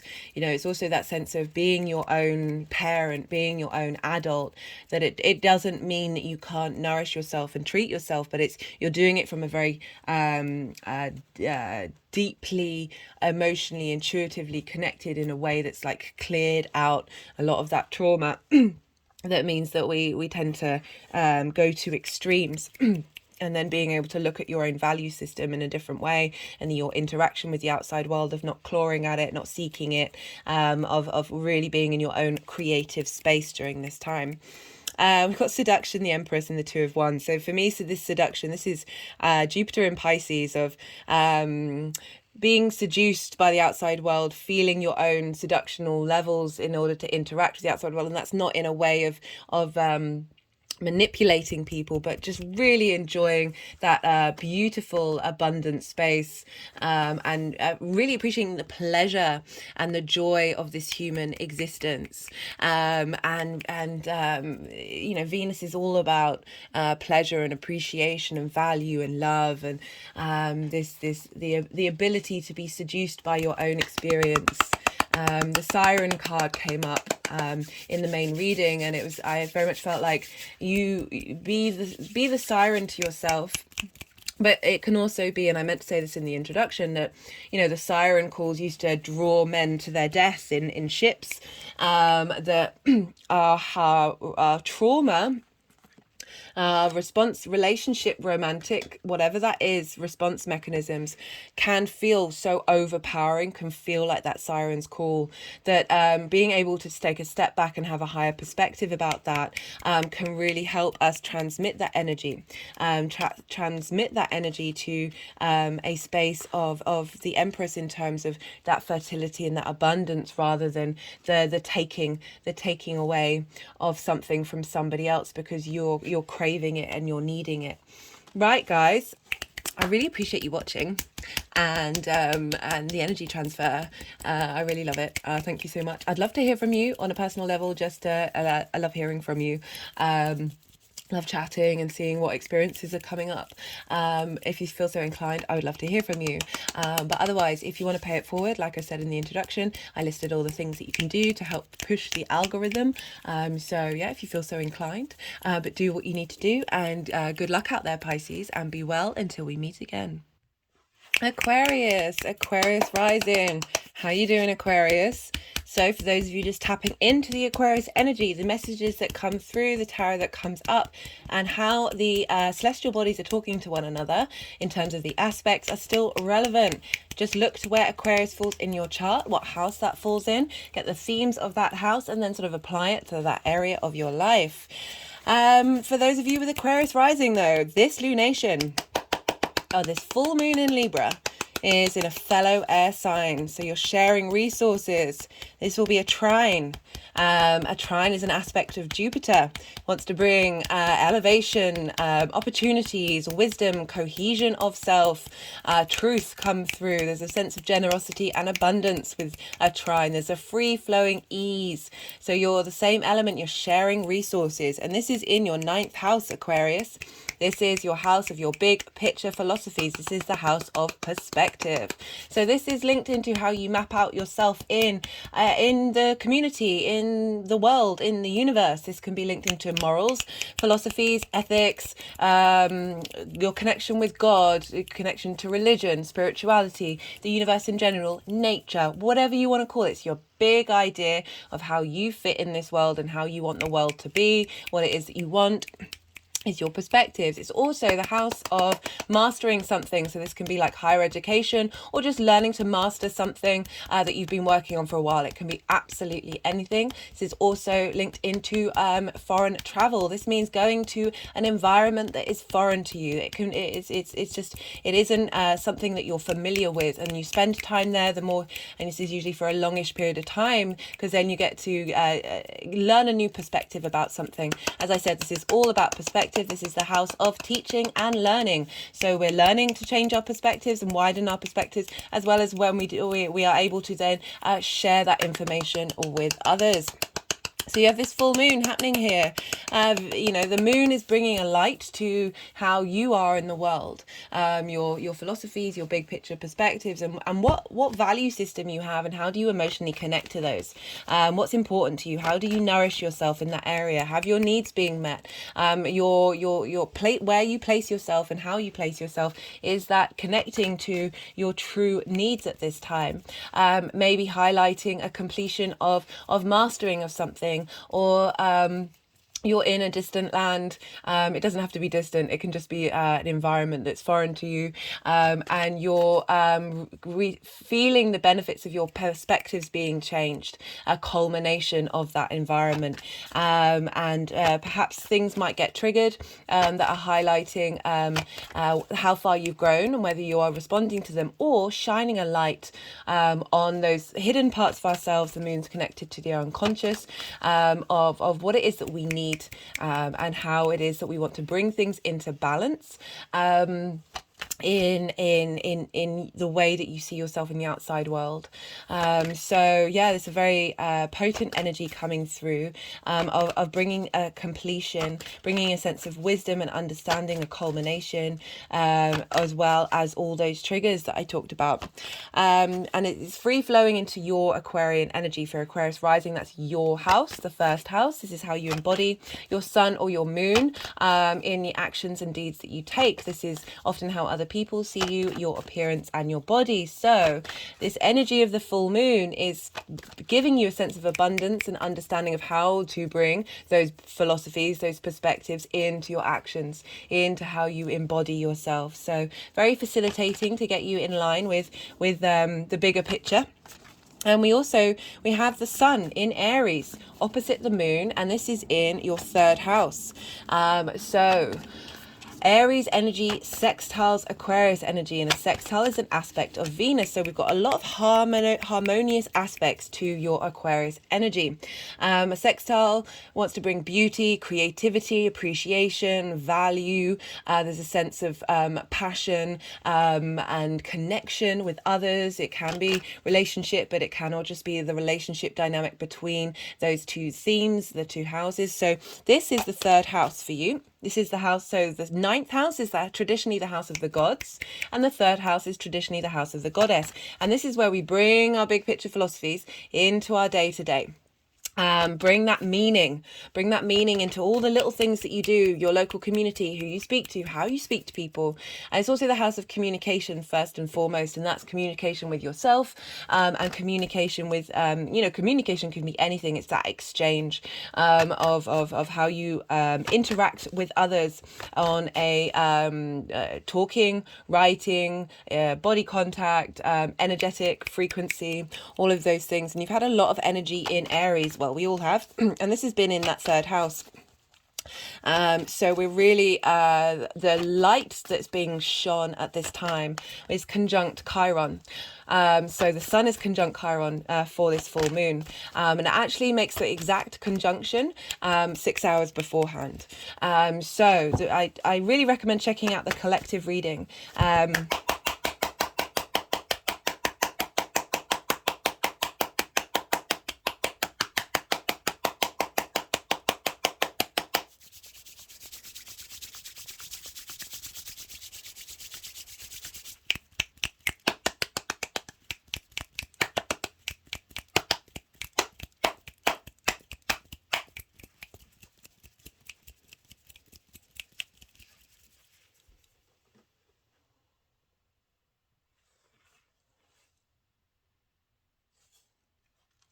Sorry, Aquarius. They've been quite insistent on doing a fair amount of energy work for each of the signs. As I've said in previous signs videos, I'm very mindful of taking up precious time. And I know that most of you are probably tuning in for the tarot and the astrology, and not necessarily for the energy work, as it's not as potentially not as stimulating. I'd love to hear from you, see if it is. But I'm personally aware that, you know, when I'm silent and when I'm just doing the energy work, that it might get a bit frustrating. But it is part of the process, and I'm certainly on a journey of learning to accept that, and let whatever needs to happen. But often that means that I can be quiet, because I'm allowing what needs to come out before sort of launching off on. I think it's because I'm very triggered from my own experience, where the energies have often had me doing things for hours and hours and hours, and it doesn't ever seem to end. But it always reminds me that they're aware of time and space, but they're also very much not. Where was I? What was I talking about? Oh, the conjunction was Chiron, 6 hours before the full moon. So in mythology, Chiron, I'll do the short version. The Chiron was abandoned by his parents, and he was fostered by Apollo, who was the sun god. So we've got that sun energy, and Artemis, who was Apollo's sister, who represents the moon. And they both taught Chiron many different skills and talents, and brought wisdom and illumination and the ability to heal others. And then Chiron was able to have strength within himself and not feel that rejection so strongly, although it was always something that he struggled with, neither being able to hang out with the gods or hang out with the centaurs in a way where he felt truly accepted. You know, I talk a lot about the shadow of tribalism, but what's going on here, right, why this is so important, because we've got this energy, the sun, that fostered Chiron to help support Chiron with that abandonment wound. At the time of this full moon, that's in between those two new moons that we're having in Aries. So this is strong astrological stuff of the sun shining illumination, vitality and strength and wisdom onto Chiron, for helping us really tend to those wounds that we may feel never get healed, but really allowing us to see the wisdom in the poison, and that it is medicine. But I really feel that this is a clearing out of our emotional connection to it, of not letting it hinder us in any way. In fact, it's turning it all into light, into illumination, into that strength and vitality to help us move forward as individuals, and also as the collective. So this is happening in Aries. So this is all opposing the moon, helping us bring into balance the illumination of our conscious mind, the sun, of the wounds that we've had, feeding into the energy of the moon, of helping us bring those wounds, bring those emotional traumas into balance, and bring justice to them. Oh, just shaking now. So very, very, very potent energy. And this, as I said, this is trining and sextiling you, Aquarius. So you're going to get a lot of inspiration, a lot of ease, the energy is going to flow easily to you to help you just have more understanding and appreciation of yourself in the sense of a leveling up and wisdom. Because we're dealing with Libra. Libra is ruled by Venus. We've got the Empress card, which is the Venus card come out. Libra is ruled by Venus, and Venus is in Taurus, because what's going on with the ruler of a sign is impacting that sign. And so Venus in Taurus in your 4th house. This is roots, foundations, ancestors, lineage, parents, the roof over your head, the intimate things that you do in your private space. Like basically the things that you do on your own in your home, how do you express yourself in that space. You've had Uranus in there for a while. I recommend checking out the Venus transit, even though it's nearly up, that she's essentially been sort of harmonizing all of those eclipses that we were having last year. And so what she's helping you get an understanding and a sense of harmony of what gives you pleasure in your home, the stability that you want in your home. How do you feel in your own home? She's really helping bring that into your big picture philosophies, maybe the trauma that we face in our home. It's also trauma linked into our lineage and ancestors. It's had an impact on how you see yourself, how you see the world, how you see yourself with the world and the universe, and really helping bring a sense of ease, a sense of appreciation of self, harmonizing that home, that private life. That need for stability, where maybe because you've had Uranus move there through a while of shaking things up, of letting you know that you are held, you are home, no matter where you are. My hands have just gone over my heart chakra. So that's all feeding into that 9th house. So that's, again, you're getting support from Venus. And Venus actually sort of trumps the energetic transfer, right? So Venus is in her own sign, which means she's bound by no other. And the energy of Venus is feeding into the moon. The moon rules Cancer, which is where Mars is. And Mars rules Aries, where the sun is. So that Venus from energy of your home is feeding into your big picture philosophies and moving to Mars, which is now in your 6th house of work, health, and routines. Mars loves being in the 6th house, guys. Like, it's a great place for Mars to be. Mars likes to have a job to do, even though it's a sign of traditionally depression or fall. But in my Mars transit, I break down that in a lot of being able to shift that viewpoint. But the 6th house can be a bit difficult. We can not want to do the things that we want to do that help our health and do work. Like that can be difficult for us. It's in conjunct your 1st house. So again, that's a energy of communication lines not being very clear, and being very different. So Mars is being impacted by your harmonizing of your pleasure and your sense of safety in your home, feeding into your big picture philosophies of rebalancing where your priorities are. And that's all feeding into Mars in your 6th house of work and health. Like, how do you want to get your philosophies into your work, and like really be able to embody your philosophies in the things that you do? And that's all feeding into Aries, the sun, where the sun is, and Chiron, in how you communicate in your local community. So things may have been showing up for you in your local community that is helping you get in touch with how you are able to communicate your true voice and just get the support that you need. So Mars is impacting that of meeting people who are linked into your big picture philosophies, who help you feel safe and in balance and give pleasure of yourself in your private life, feeding into the people that you may meet that may support the work and the health, and your dynamics of your routines and all of those things, feeding beautiful combination. So that's the kind of energies that are going on for this full moon in Libra. Now I'm pulling cards for 3 piles. The first pile is for, this happened yesterday. I explained in the introduction what was going on. This is when Uranus was exactly at the degree of the Taurus full moon eclipse moon that we had on the 8th of November 2022. So this was in your house of home, right? At the time, Uranus was conjunct the moon, but retrograde. And I said in that video that things might not show up until the Leo full moon that happened a while back that was squaring that energy. Squares bring things into manifestation.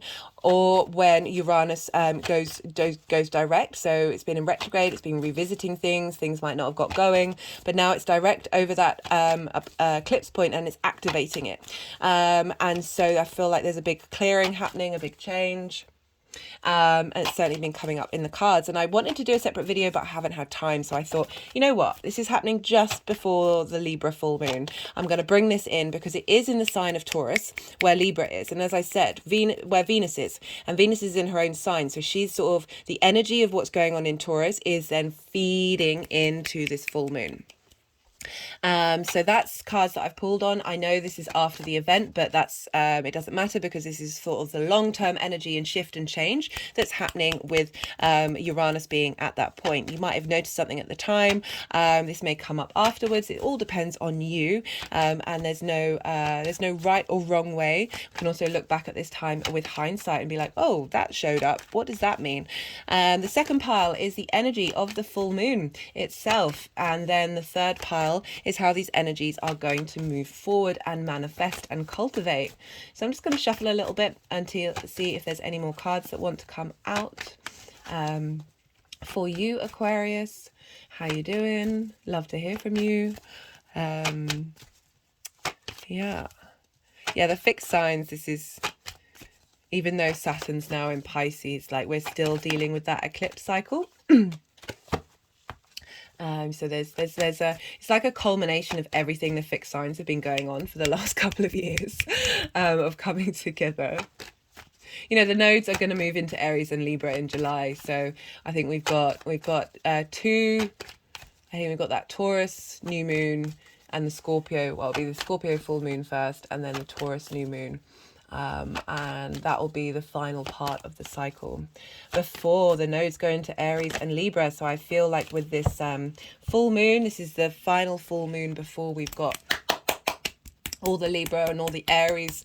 Well, we're going to have one in Aries. All the Libra moons are then going to be in eclipses. So I feel like this is a culmination of where we want to be looking and where we want to be heading. It's a very potent moon, particularly with that conjunction with the Sun and Chiron. And there's other stuff going on, like Mars is trining. Mars is trining the South Node, sextiling the North Node, Saturn sextiling the North Node. So we're dealing with those eclipses, that eclipse cycle, because Mars is talking to them. And Venus has just moved through there of like, even though this is in Libra, this is like the foreshadowing of how we're bringing everything that we've learned and integrating it and moving it into that next nodal eclipse cycle. Yeah, I really recommend checking out the collective reading because I think it's important.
Okay, they were just doing some energy linking there with all the cards, bringing them all together into this gem card. These were the cards that came up in the collective reading. Right, so we've got for Uranus in Taurus, in your 4th house of home. So you've got the Two of Swords. This is very much not being able to make a decision, but if I feel like it's opposing forces for the 4th house of these two forces aren't ever, they don't see eye to eye, but they're both as strong as each other, and there's that sense of not being able to make up your own mind, of being able to make a decision and move forward. There's a sense of being blind to this the freedom outside of these two forces. There's a sense of also not knowing how you want your home to be, not understanding that potentially you've had like trauma linked into this uncomfortable space of not feeling like things are settled or in motion, whatever that is. I know that's basically the same thing, but this pause isn't about being settled, it's about being stuck. And not realizing that perhaps there's two trauma energies. It's also the 4th house is very much linked into trauma, to your parents, ancestor lineage, of blocking your ability to be your individual self. And then we got the King of Pentacles, which is I love this for the 4th house. This is stability. This is strength. There's authority here. The king knows the decisions that it's going to make and is very sure of those decisions. But I'm getting more this sense of stability, this sense of loyalty, and being able to be in a state of abundance, but being able to be direct about it. So there's no direction here. There's no ability to speak your voice. Taurus is also about the throat. It rules the throat, it rules the neck. This is a Taurus card. You see the bulls here of really being able to be in command of your voice. Perhaps you've had opposing parents in your life, and you've been trapped in the middle. Whether this is still relevant to you consciously in the present day, still there's what's lingering has perhaps meant that you haven't been able to speak your own truth, and the king's coming along and making sure that you are able to be as authentic to yourself in what it is that you need, and the stability that you need, and the abundance that you need in your life, and really being able to take action to create that in the 3D realm. Love that for you, Aquarius. So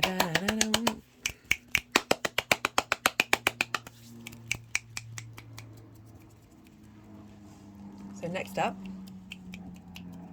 okay, so they're just moving to the Fool card, and sort of the main message of that card was not to live in fear and to live in a space of, let me find it actually.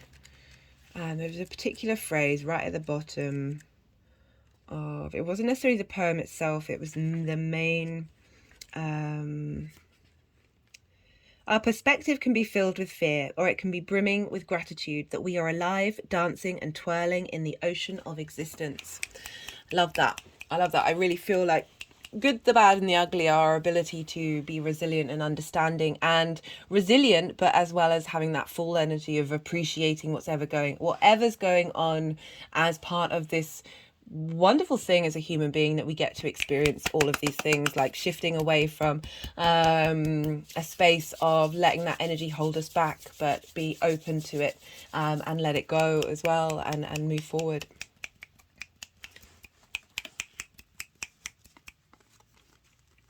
So we have, for the energies of the moon, hello moon, we've got the Knight of Swords, and we've got the Moon card. So this is your 9th house of you in your big picture philosophies. Sometimes with the Knight card, it can be very much fools rush in and not thinking before you take action. But I'm not getting that with this. I'm getting that your concepts and your ideas, because we're dealing with an air sign or Libra, and the swords are the air sign and linked into the mind and concepts of really being able to defend your place in the world. My hands have just gone over my heart chakra, and being able to do so with clarity and speed. That speed is coming to you're coming to your own rescue. You're very sure of what it is that you're thinking and what it is that you're doing. And the Knight has the capacity of cutting through any, you know, delusions or illusions about your place in the world. You know, the Moon is very creative, very intuitive. But there's that sense of there isn't that clarity that we get with sunlight of this is this and this is that. There's the capacity for interpretation, for subjectivity. But I like how this is coming through as both highlighting any illusions that we may have had about our place in the world, or how we look at the world, and really opening us up to the possibility of new ideas and new creative, intuitive spaces. Particularly because the Moon is impacting Mars. You know, got that Knight action of Mars coming to the defense of how you want to embody these philosophies in your work and in your health and your routines. It's and bring it into every area of your life, and being able to do so. There's a quickness here, rather than we've got this Two of Swords, which is not being able to make a decision. There's speed, and there's this sense of this ability to take action easily. The Moon is also our instincts and our intuitive body, like this, with that combination with the Knight of Swords of really being able to tap into your instincts and know that they are in alignment, and that they are able to support you and protect you and defend you, as well as this, you know, the Moon is linked into dreams as well, of being able to live in that space of I don't want to say dreams coming true, but certainly that holding space in your big picture philosophies of a better way of being and a better way of doing in the world collectively, and also our part in it, and the Knight of Swords coming in and being able to support those and support that. And then we have, for how these energies are manifesting moving forward, I can't remember what was under the Empress. Oh, it's the Eight of Wands. Again, speed. We've got speed coming in. We've got this stuck energy here being cleared out. And then we've got the Knight of Swords, which is the fastest knight, and the Eight of Wands, which is one of the fastest. You know, the only other card is the Chariot card that represents speed. So the Eight of Wands and the Empress, this is, things are changing. Go, go, go, go, go. Trust in it. Trust in it. There's things, your passions is wands. It's also linked into your creativity, like the speed in which you're able to manifest your passions and your drives and your motivations. Because we've got the Empress card of like, this is drawing you towards this space of abundance, this space of fertility, and just the beauty of enjoying the world. I love this card in terms of like, you can enjoy this 3D mortal time frame that we're in, and do it from a space of abundance. It's also Venus card, so there's a real sense of pleasure in what it is that you're doing, in the way that you look at yourself in the world as well. Oh, my hand has just got over my heart chakra. I love it when they do that. I'm just like, oh guys, as much as I like rile against you for doing all that energy work, like it's the sweetest moments that come through.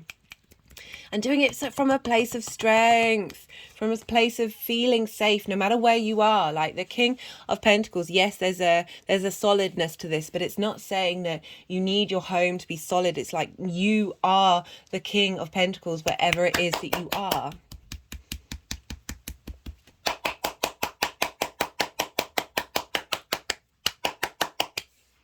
Right, I'm going to pull some clarification cards. This is a numerology deck. This will either like show us things that might not have come up in the tarot, or confirm and add to the messages that have already been coming through, Aquarius.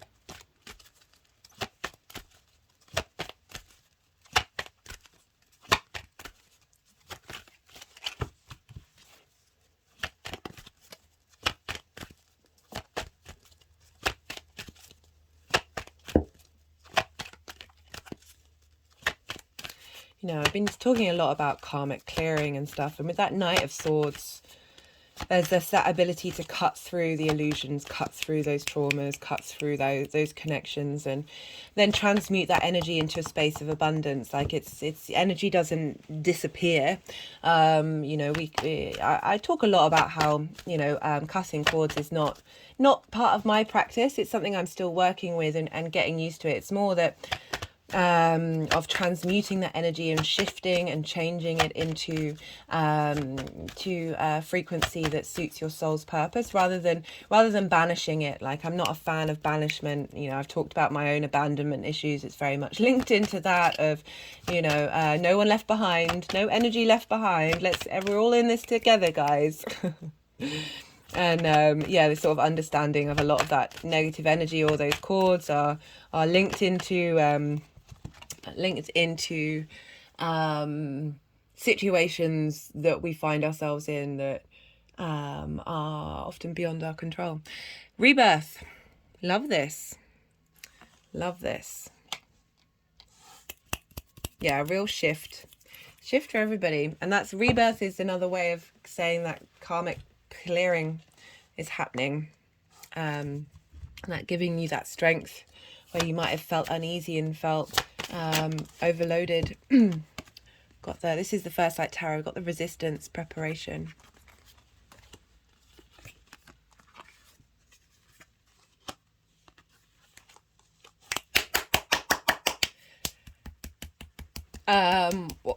What's coming to my mind is clearing out resistance, clearing out that that stuck space, opening that up. Those opposing forces coming through, which is, you know, that which has held you in a certain space of not feeling like you can trust your decisions.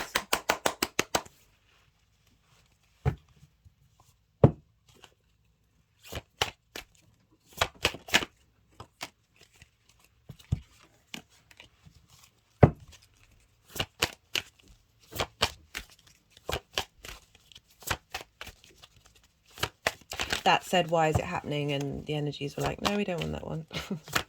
Just so you know. Right, as I said, this is Major Arcana, question cards, statement cards, and keyword cards.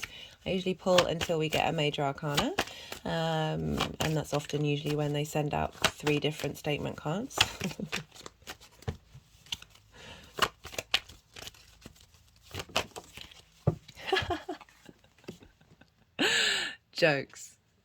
Jokes. I said that's the card. Let's so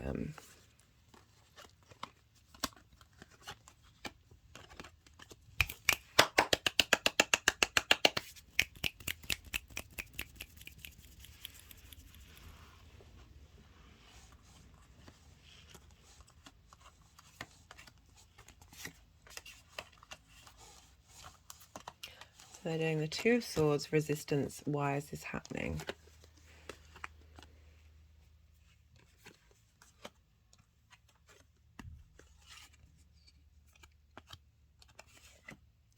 Maybe there's been some things in your life that haven't come, it's just coming through, you haven't been able to make a decision on. They haven't been manifesting. And there's been resistance in certain areas of your life that needed some clearing out to happen. Needing to get to this point with Uranus of, you've had to think about these things, you've had to be at this space of not being able to make a decision because of this retrograde, that it's opening up this rebirth feeling in order for then to bring in new opportunities and new ways of thinking before you make decisions on big parts of your life. That's just something that's coming through. So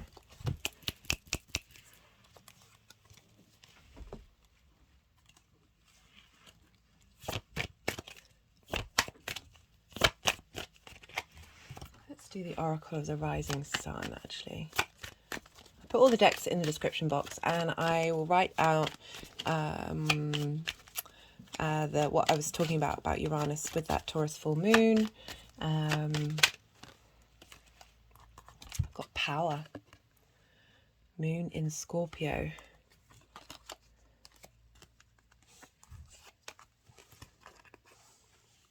A lot of strength of who you are coming through, Aquarius. I love this. I love this for you. Not surprising with Saturn having gone through your first transformation.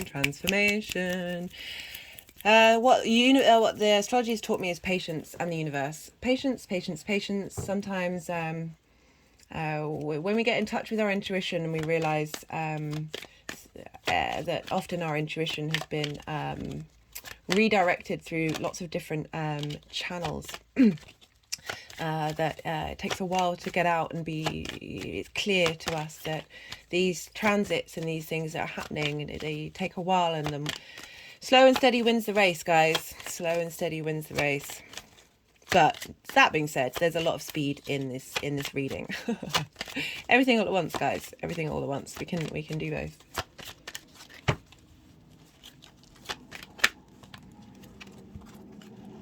That's 4 too many. That was the friendship card. You know, we are dealing with local community. People's coming into your life in your local community to help support this transition phase. Opportunities coming in.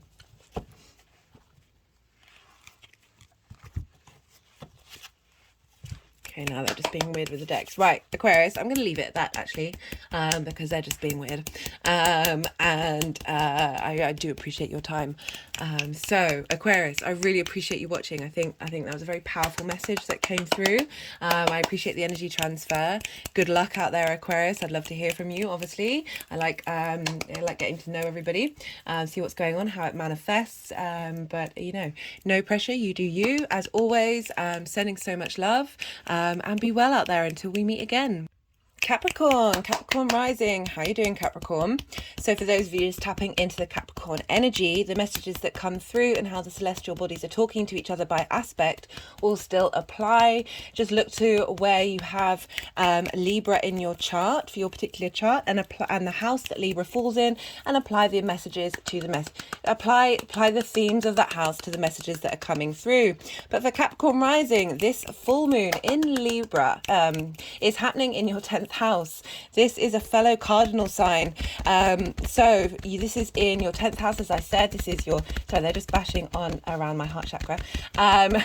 This is in your 10th house of your life purpose, your career, how the big outside world sees you. But this is an angular house. So for all of the cardinal energies, that's Aries, Cancer, Libra, and Capricorn, these are all happening on your angular houses. These are the power houses. And these tend to show up in your 3D world quite strongly.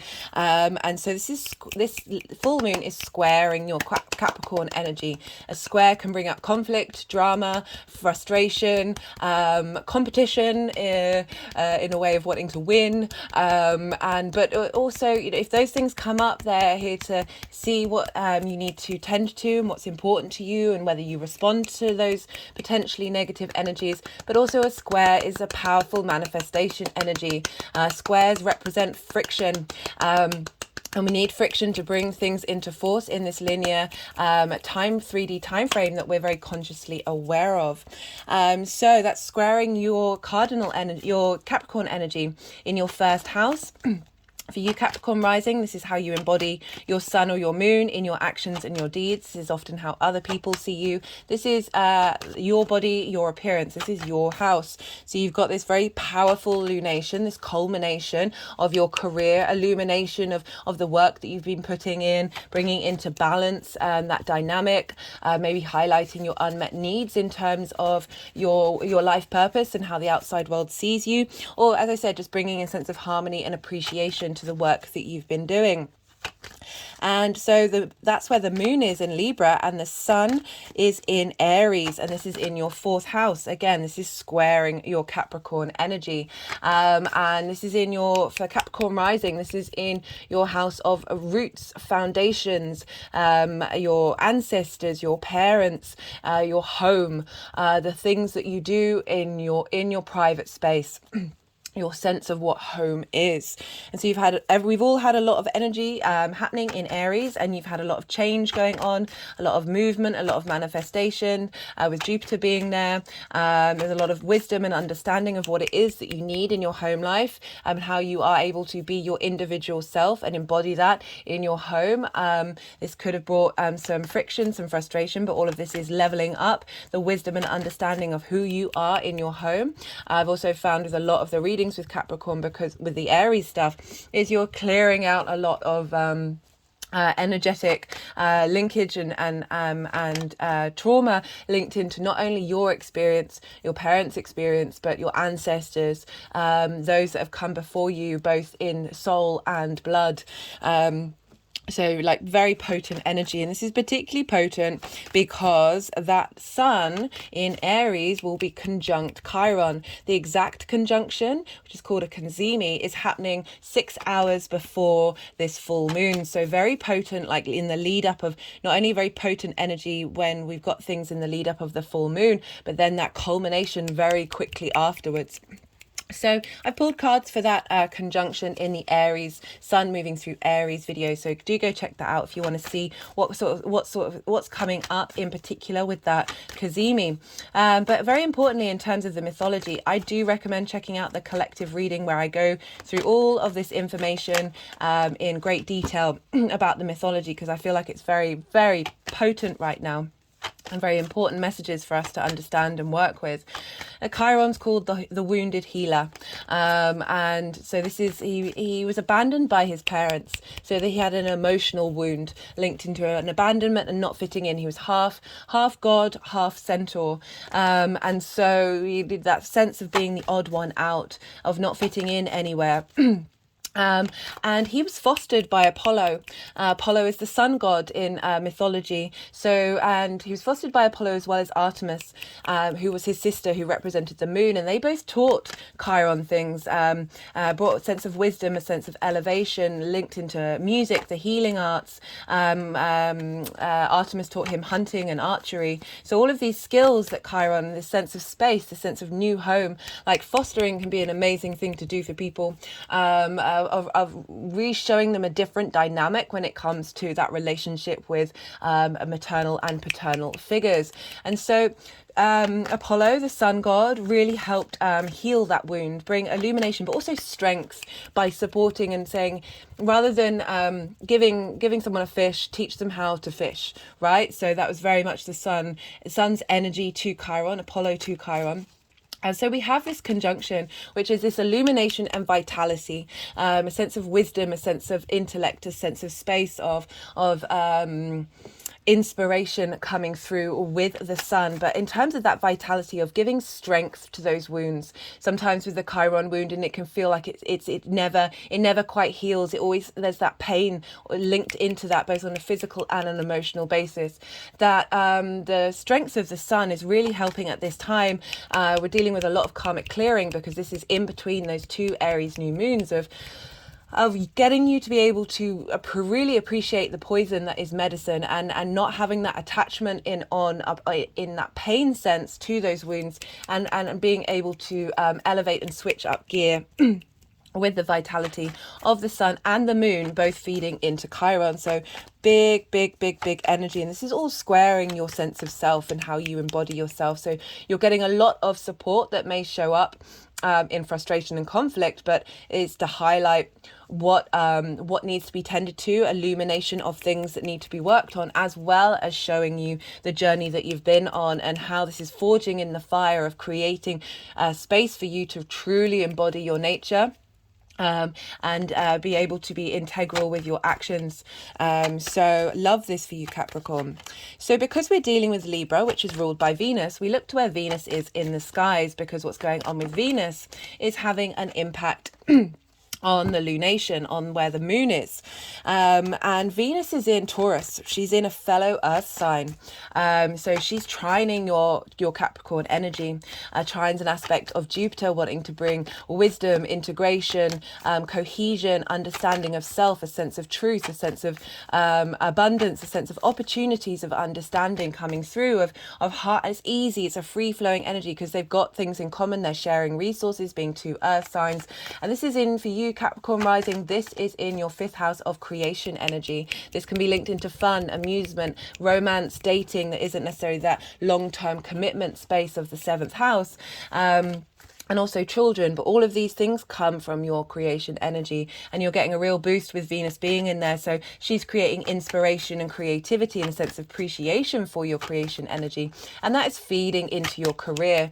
So really having an impact on bringing a culmination of ideas about where you want to go and where you're headed with your life purpose, highlighting all the work that you've done, helping provide support and nourishment to the moon and your emotional needs, and how you connect on an instinctive level to what it is that you need and how you want your purpose. And that can be a very loaded word, but it's also a very crucial element of the drive of the human species, of really getting that in alignment and healing those wounds in the home that may have imbalanced your sense of career and how your direction and what it is that you want. But Venus within that creation house energy, that's that trine with your 1st house of how you embody that creation energy, all feeding into this beautiful space with this lunation. And because we're dealing with Mars, who rules Aries, we look to where Mars is. So Mars is in Cancer. Again, you are the only cardinal sign that's guaranteed got a grand fixed cross at this time. So you've got your Capricorn energy. You've got Mars in Cancer opposing that. You've got a lunation in the 10th house, and you've got the Sun in the 4th house. So this is when we've got elements in all the same. We've got aspects in all the same modalities. So this is a lot of cardinal, a lot of instigation, a lot of leadership energy, a lot of momentum to start things that others may not. There's a real power in this space of you being able to transform and break the cycles and shift into a new space. Woo! And as I said, because you've got Capricorn energy, this is activating you've got all of these houses activated. So they can all feel like they're pushing against one another, and they're pulling in different directions. There's a stubbornness to when we're dealing with all the modalities talking to one another, because they're all coming from the same space but in different ways. So they all kind of think that they might be right. And there's a real power in getting them all to communicate and get on the same page. But because we've also got a lot of support elsewhere, I really feel like they're all wanting you to transform and help break this cycle. There's a lot of karmic clearing going on this time. It's so potent before that second Aries new moon. I recommend checking out the spring equinox video where I talk about that first new moon and the energies that were kind of coming through with what's happening with the second one as well, which is it's a hybrid eclipse. It's a real shift in quantum energy and quantum timelines, and really being able to harness in a new direction on a different frequency level. So very, very powerful. As I said, Mars is in your 7th house. This is in Cancer, opposing your Capricorn energy. Oppositions, we deal with oppositions with that full moon of where you're prioritizing one side or the other, and you're in that state of imbalance, because it can be difficult to tap into what's opposite to you. But we're here to integrate, we're here to bring things into balance. But you've also got this opposition with what's going on in Mars with your sense of self in your one-to-one relationship. So but this is also a very supportive time, because so Venus rules Libra, which is where the moon is. So Venus is in her own sign. She's beholden to no one. So her energy is feeding into the moon. The moon is in Cancer, where Mars is. So the moon's energy is feeding into Mars. So getting your one-to-one relationships in balance with your creation energy that's feeding into your career and your life purpose, and making sure you're your one-to-one relationships are on board with that, your motivation, your drive to take action of what are you defending, what's important to you in your one-to-one relationships, and all of that energy is feeding into your home. I love it. I love it. Your roots, your foundations, clearing out old energy, having a reboot, having a fresh start, a culmination, understanding of where you've been, what you've done, and where you're headed. A real bright light of illumination in these very, very powerful houses. So yeah, that's the energy, Capricorn. I'd love to hear from you if you feel so inclined. But anyway, I'm going to get onto it. So I'm pulling the 3 different piles.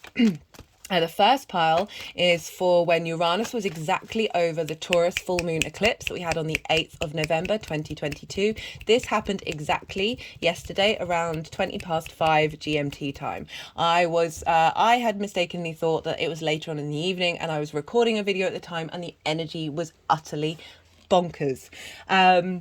Very, very potent energy. Why is this potent energy? So at the time of that full moon eclipse in Taurus, I will put that in the description box, the details, so you can go and check that out. Uranus was conjunct the moon in Taurus, your creative energy, but it was retrograde. Eclipses are culminations, big endings, big beginnings, right? So even with an ending, it represents a new beginning as well. So it's a real, the dynamics can be very interchangeable. And I said in that video, the Taurus full moon eclipse video, of things might not manifest. Like, it takes time for eclipse energy to show up. It can be very immediate. It depends on your chart, depends what else is going on. There's lots of nuances to it. But I said at the time, these things might not show up until the Leo full moon that was squaring this eclipse energy, was square energy. Things manifest on the 3D realm. But also things might not show up until Uranus is now direct and now exactly at that point. So it's activating that eclipse point. Regardless of the fact that that happened yesterday, and you'll be watching this video after the event, it's not matter. These cards are coming out to show you what transition is happening, what's been shifted, what's changed, where are you headed, how is this energy of this getting you to be your authentic self. Really appreciate that you are an individual, and not be bothered by this tribalism that we may face, where we may feel that abandonment. There's a lot of abandonment issues coming up, or with this Libra Aries dynamic, with Chiron being there, and really helping you facilitate your growth and really get you in an alignment. I talk about Uranus a lot, about how it's the oddball of the universe, right? So all its moons are in retrograde, and its north pole, its axis points towards the sun rather than pointing upwards. And so even if it feels very disruptive, I call Uranus the chain breaker, the clearer of paths, and it tends to not really care about the fallout, because that usually often happens when you haven't addressed a certain tension that isn't serving you, and you've been in that sort of comfort space. Comfort, and I mean comfort in, like, sometimes we struggle with change. Even if it's for the best of us. And if you're really struggling with that, I know from my own experience with the Uranus transit, it blew my whole life up because I wasn't addressing these things myself, and completely changed my life. But it was very disruptive. It was very... it was shaking that sense of safety. We're dealing with Taurus, which is very much that sense of stability and safety. It's fixed earth. That Uranus is coming along, and even though if it feels it's very innovative and very maverick energy, it's north pole that we always look to the North Star, the North Pole, our magnetic field. That sort of, we all orientate ourselves with our magnetic field. And it's pointed towards the sun, which is the divine light being coming from the beginning of time, to provide us with light and nourishment. Everything that we eat, our vitamin D, all these things, we are light bodies. And the fact that Uranus's North Pole points to the direction of the sun is one of those things where I'm like, oh, you guys are all in this together. You're all in this to facilitate us. It's just how we work with that energy, and what opportunities we take to work with it and do that inner work, which just makes me so happy. It makes me so very happy. Anyway, so I'm pulling cards for that, and then I'm going to be pulling cards for the full moon energy itself. see what's coming up. And then the third pile is how this energy is manifesting moving forward. What are you cultivating? What new dynamic is spreading out into this new journey? You know, I talked about how, you know, we've got that second new moon in Aries, which is a hybrid eclipse because the nodes are still in Scorpio and Taurus, but they're going to be moving into Aries and Libra in July. So this is the final Libra moon that we're going to have for 18 months that's not an eclipse. And I feel like what's coming up here is sort of helping us navigate what that nodal axis is going to mean moving forward. And so really giving us a sort of a clue and a guiding point of where we're headed and what it is that we're doing. And the more that we're aware of these energies, the more that we understand. That's what, far too many.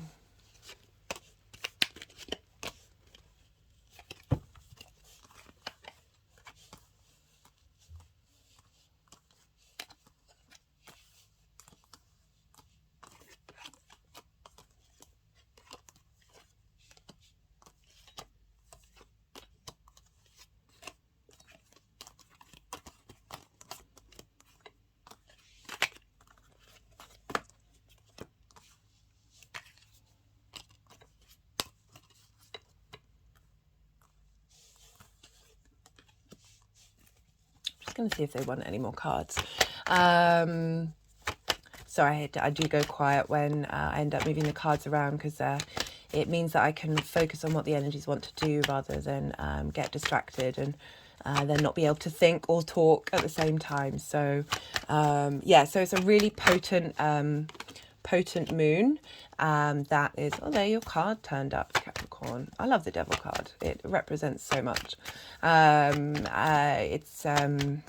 This full moon is it's a guiding beacon of light of what it is that we need to be working on.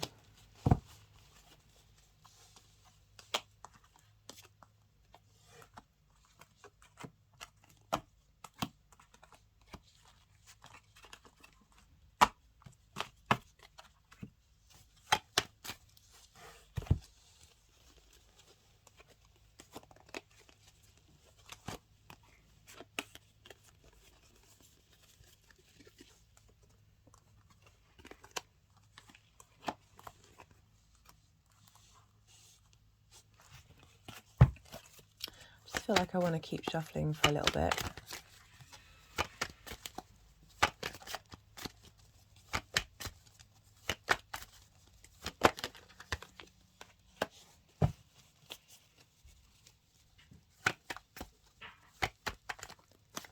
Just because you've got this is a big full moon, Capricorn, and I can imagine it feeling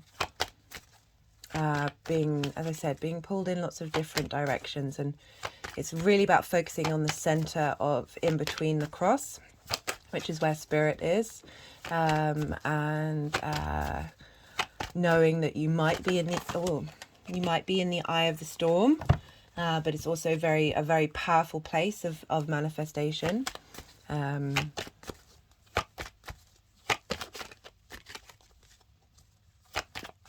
So I just want to give an example of myself. Like, I don't have a grand fixed cross, unless you count the nodes. So I've got a lot of stuff in Leo, I've got a lot of stuff in Scorpio, I've got a lot of stuff in Aquarius.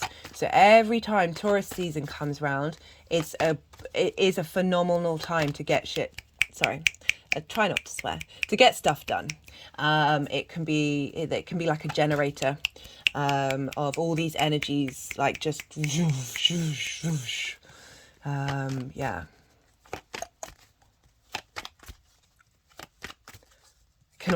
It can be overwhelming, but if you know that that's the energy that's around, that it can be a real force to be reckoned with. Like, there's I can't remember who it is, but there's some very, very powerful people who are just able to climb the mountains of whatever area it is they're in. I think there's even I think there's a mountaineer or certainly an adventurer type person who was able to climb that mountain. It's very funny that I'm saying climb the mountain because, you know, you are the goat.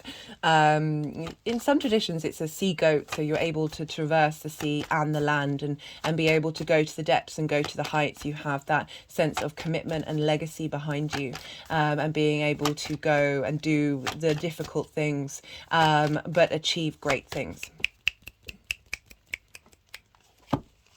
I love Capricorn energy. It's very powerful, very, very powerful.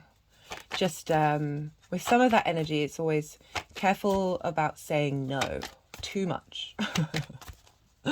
I feel like that's more the sun's in Capricorn.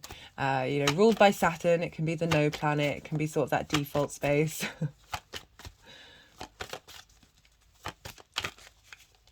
Okay. Let's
okay.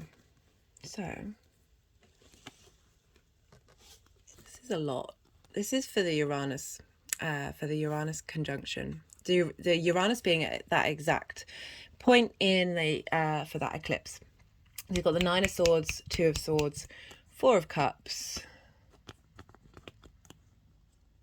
the Devil, Tower, Ten of Pentacles. So a lot of clearing out here. A lot of clearing out. The Nine of Swords is anxiety, worrying about things that you can't control, getting swamped in that fear space, that anxiety space, questioning everything, not getting any sleep, second guessing yourself as well with that Two of Swords, of like two opposing thought forces, but also I feel like not being able to have clarity and confidence in your decision making with that too. And then we've got the Four of Cups, which is, I always link this into comparison, is the Thief of Joy. It's that space of being in not realizing you have everything within you that you need, where you don't need to look out into the outside world to see what's going on there, because, you know, you've got the Ace of Cups coming through to send some regeneration. And some just a renewal of your ability to get up and go. You know, this energy is very this is all very stagnant energy, of being able to then be able to be in a space of creative energy. And so we've got the Tower, the Devil card and the Tower card. So the Tower card is a Mars card, but I also very much link this into Uranus. I definitely get big Uranian energy, because Uranus can shake down the structures that weren't serving us, and it can feel like this. But the Tower card is deep transformation, and I love that it's coming with the Devil card of clearing out power dynamics that haven't been working, whether that's internal or external. Everything in moderation, including moderation. The Devil card is very powerful. It's Capricorn energy, as I said, long-term legacy, but it's a real shift and gear of any limiting beliefs that you may have had, essentially just, you know, especially backed up by all of these cards, all of this structure coming down, this lightning bolt being struck. You know, Uranus can be very much linked into lightning, to unique things coming through, a unique radical transformational experience. And what's happening is this is clearing the way to bring in the Ten of Cups. So this is the energy moving forward with Uranus in Taurus of what that eclipse cycle is bringing, is this sense of real appreciation, because that's a full moon that is activating, that full moon in Taurus, this appreciation of the fact that what it is that you do, that creation energy that you have, is providing you long-term legacy, even if it might not feel like it, but this is helping you shake off any other any limiting beliefs that may have been getting in your way, regardless of the fact that you've probably been putting in the work. I've definitely got that vibe from you, Capricorn, on so many of the readings. So many pentacles are coming out. You've been putting in the work, and it may have felt a bit endless, a bit anxiety driven, and just that sense of, oh, am I good enough? Is this good enough? Are these creative things good enough? That the Ten of Pentacles is coming along and saying legacy. You know, you're bringing in the spiritual and the mundane world. You know, this figure has got lots of very it represents the sort of the esoteric and the mystical and the magical, and these figures are plainly clothed, representing that more sort of day-to-day environment, and they're in harmony with one another. They're in this community, in this structure, in this space of this town, of being able to interact with one another and bring those things together.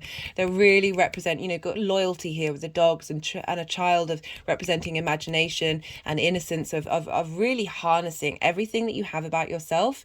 You know, interestingly, you know, a child is there, you know, the fifth house is linked into children, but that's our creative products, of giving your creation energy a structure and a stability that it can thrive in.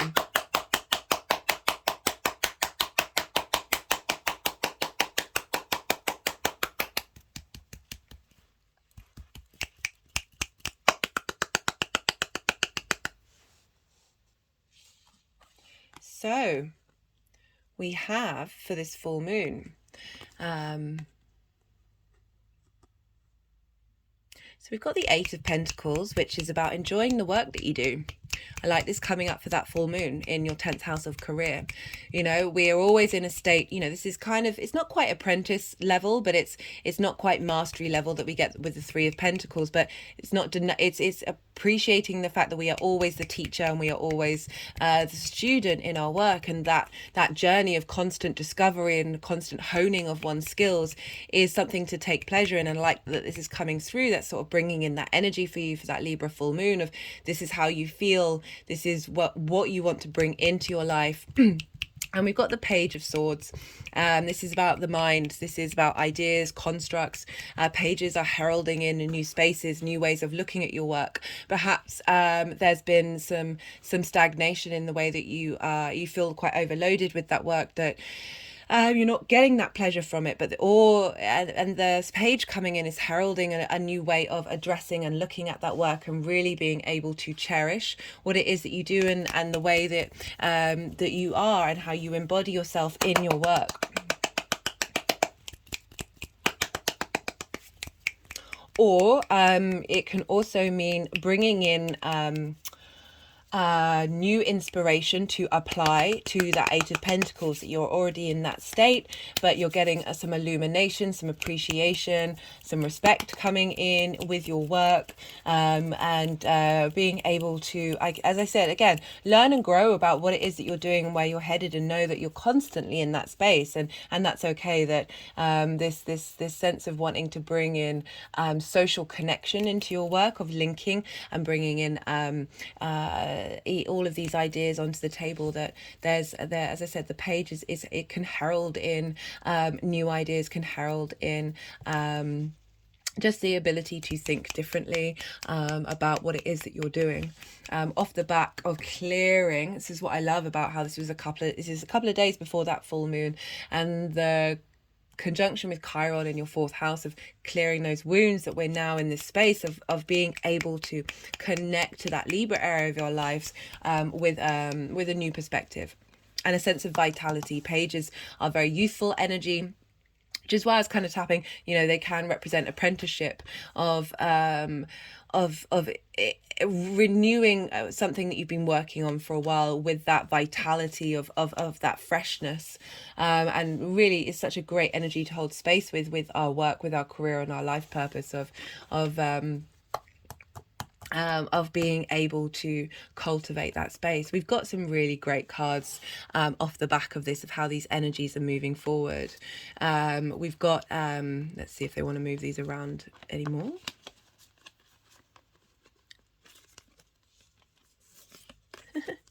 Wheel of Fortune, just wanted to weave in and out all of those. That's pretty interesting. So we've got the Wheel of Fortune.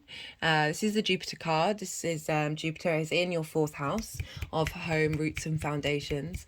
This is about a changing of fates, a shift. Things are looking up. It's not that they necessarily looked bad before, but it can be a change of situation that's for the good, because the cards that follow it are so very strong and powerful cards for you, Capricorn.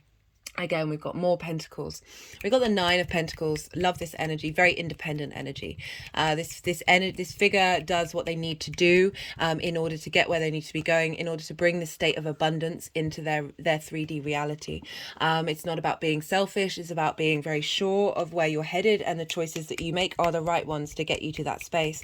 We've got the 4 of Pentacles, which for me is about stability and safety and power, and strength in that space of being able to, it's also very much like bringing in the material wealth, having control over that, having the space to feel safe in the things that you're doing in your career, a sense of authority, particularly because we've got the Hierophant at the top of, this is teaching, this is learning, this is knowing you are the guru and everyone else is the guru, and we are all the teachers. But there's a sense of learning and having gone through a journey that you're then able to communicate that with others, whether that's in your career, that's part of what it is that you do, or but simply by holding that vibration of knowing your of knowing your own divinity, that is then accessible to the community at large. The Hierophant is a very, very powerful card. This is also a Taurus card, so that's then feeding into the that Venus energy, being in your creative energy of what you're cultivating there, what's going on with Venus there. Jupiter's going to move in there, so that's going to be a sense of abundance happening on the 15th of May. Of really being, Jupiter represents wisdom, and a sense of cohesion, and being able to bring what you're offering in your life purpose, whether that's on an individual level that then ripples out on a frequency, or whether that's something that you do in your career that is about sharing your knowledge and being that teacher to others from your own personal journey.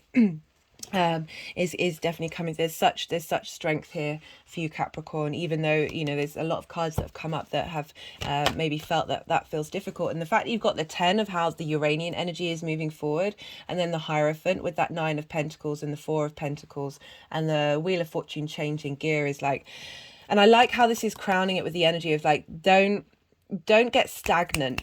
Don't get stagnant with your sense of authority. This is really highlighting a sense of, you know, always, I do say how this card is coming up, and that just flipped out of the deck. Oh, surprise, surprise. Yeah. Yeah. I don't think I need to say any more about that. That's been coming up so much in so many of these readings. I'm liking that Uranus is clearing that out for you, Capricorn, even if it has felt difficult and unsteady. It's all, you know, as I said, you've got that powerhouse of the 10 of Pentacles, of that Uranian energy moving forward, and then you've got the Hierophant with the 4 of Pentacles and that 9 of Pentacles. Such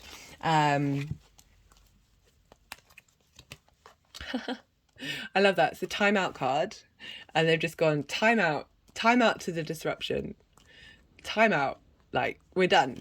I mean, we're never really done, are we? But time out to that freneticism, that pain, and even if you're not conscious of it, right? Because some of you, this might not even be conscious, right? And it might not be showing up so strongly. And there's a, because the conspiracy card came out.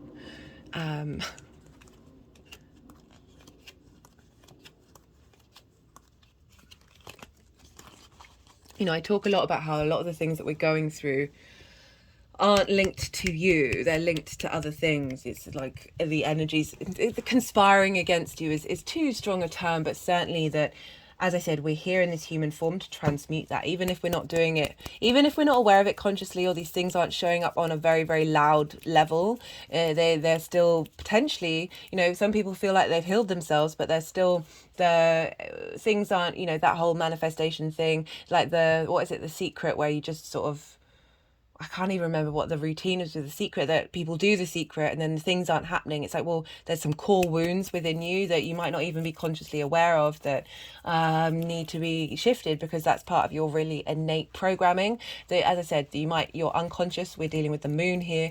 Might not even be aware of that. This time feels very potent, that regardless of whether we are conscious of it, this clearing is happening. I've seen it in people that I talk to, the people that I'm around. It's been a phenomenal shift going on.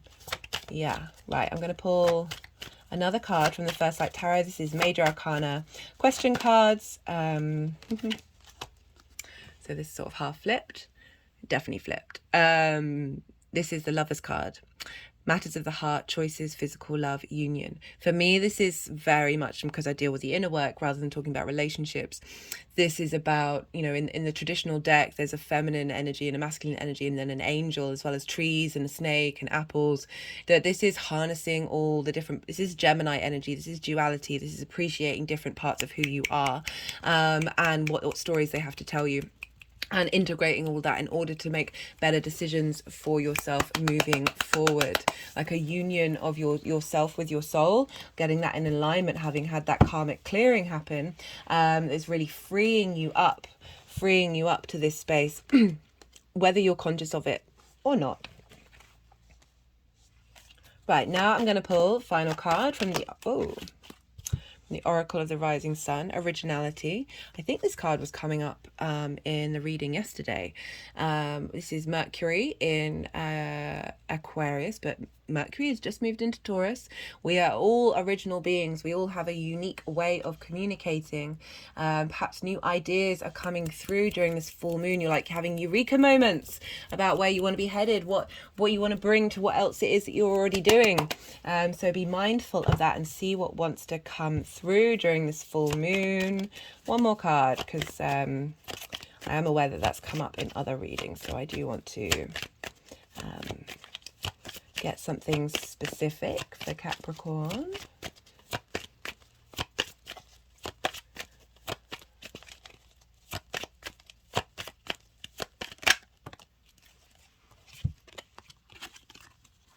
got caution and versatility. That very much feels like that Two of Swords energy of not being able to make a decision, of being blocked by feeling that space of lack. Just had energy. I can't quite tell if it's leaving or entering. Just my head keeps going back. Stretching the throat, really. And Taurus does rule the throat. And that Two of Swords of not being able to make a decision, to be able to communicate, have trust in your decision making. Then we've got versatility.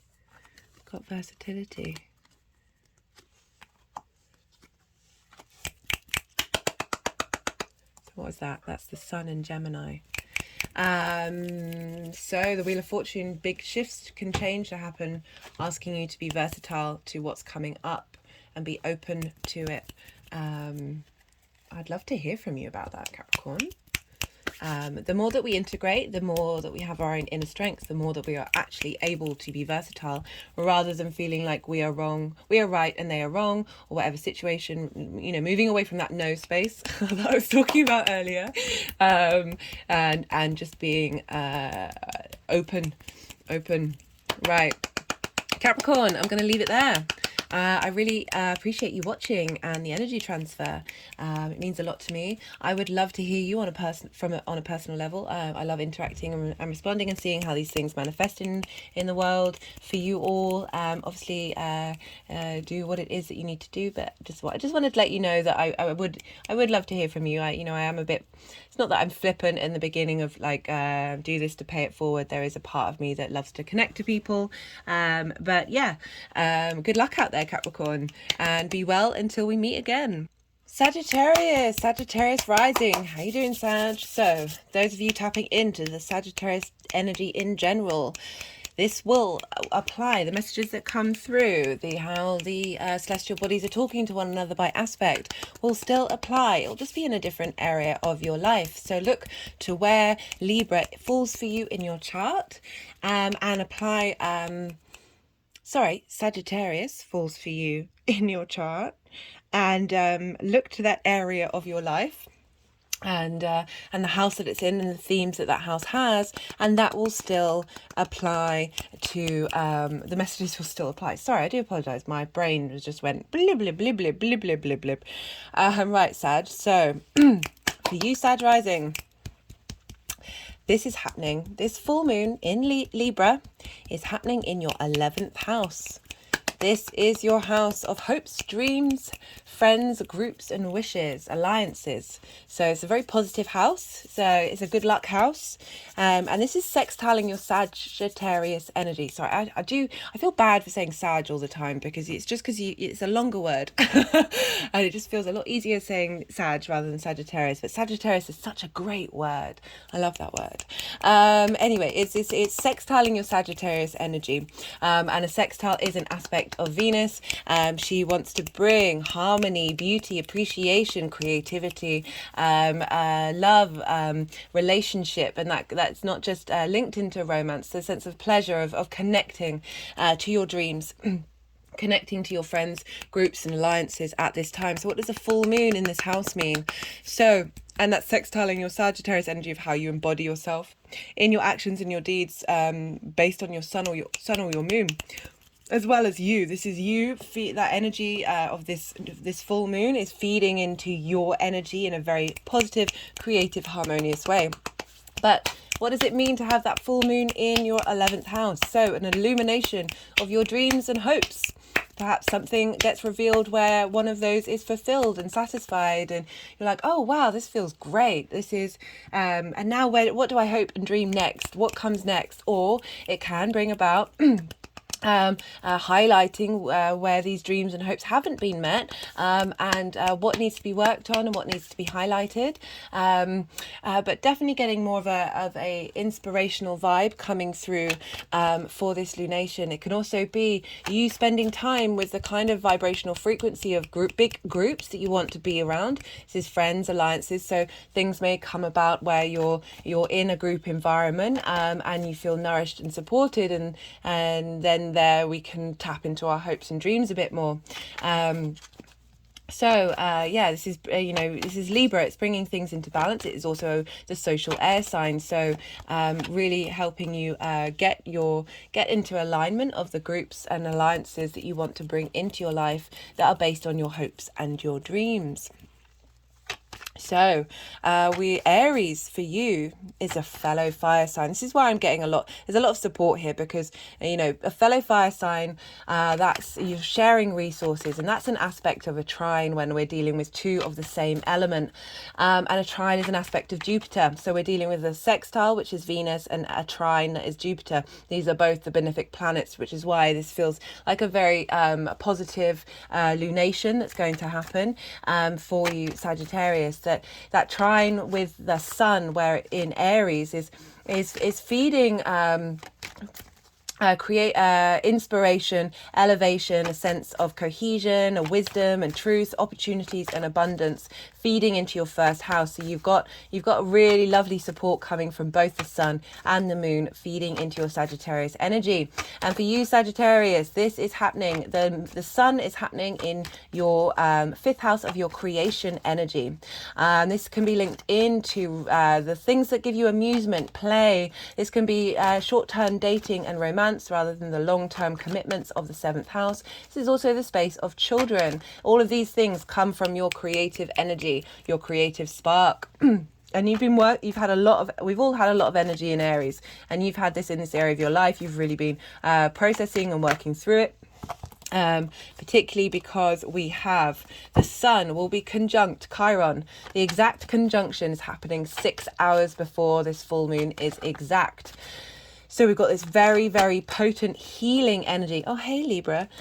Potent healing energy coming in with the sun towards Chiron. And then straight afterwards, the sun is moving away from Chiron, integrating what it's taken on from Chiron and feeding that into the full moon. It's beautiful. I love this full moon. I get a really lovely, there's a lightness to it. There's a fun, there's a playfulness to it. So I really recommend checking out the collective reading, because I break down the mythology of Chiron in great detail, because this has been very potent for all of us in that Aries energy of our area of our life, but particularly because of this conjunction with the sun for this full moon, because Chiron, the wounded healer. So this is an asteroid, and this is very much linked into emotional or physical wounds, or spiritual wounds, however you want to phrase, whatever dynamic that we've faced in our lifetime that don't ever quite seem to feel like they're healed, that we can get triggered by. But there's wisdom in these wounds. There's wisdom in this growth that this causes us to go on. So Chiron was abandoned by his parents. So he had that emotional abandonment issue, that emotional wound. And then he was fostered by Apollo and Artemis. And Apollo was the sun god. Artemis was the representation of the moon. And they both taught Chiron lots of different skills. They helped support him. They helped shine a light on him, and gave him the strength. Like, I say in the collective reading, they didn't give a fish. They taught Chiron how to fish, basically. And this meant he went on to being a master teacher to all the heroes, all the kings and princes. Admittedly, not princes, princesses and queens, because we're dealing with the Greek era. They weren't too keen on women, to be honest. Like, there's always a part of me that's like, oh, I appreciate a lot of the amazing philosophy that came out of Greece. So there's a lot of good things, but there's also that like, oh guys, really, But anyway, don't throw the baby out with the bathwater is one of my favourite sayings, and I'm not quite sure why I brought this up, but I have. So there we go. Just a little nugget for you, Sagittarius. Anyway, my point is that at this lunation, we've got the moon and the sun feeding into Chiron, giving support and nourishment. With the sun, we've got illumination, vitality, that powerhouse of the sun, the center of our solar system, giving strength to Chiron, really helping transform and illuminate and give. Again, that vitality word is the one that keeps is the loudest when I talk about the different sun aspects in terms of Chiron, that really giving strength to those wounds. I always wonder with that Chiron wound, like, it must be possible to not feel that pain in the way that gets us stuck or keeps us, or just that pain of that repeating cycle of whatever wound that was, and how it keeps showing up in your life, and how it's kind of like, oh, well, can't I shift? How do I shift this energy and transmit this energy? And I really feel with this full moon, we're getting a lot of support to help heal that Chiron wound in the Aries area of your life. And that's like your creative energy, like where have you not been seen? I've talked about this loads in all the Aries transits, like, and we, you know, the more that we get that in line, the more illumination that you have about what's been blocking you in the 5th house, the more that you're able to hope and dream and get those in alignment. Love this for us all. Right, so that's going on with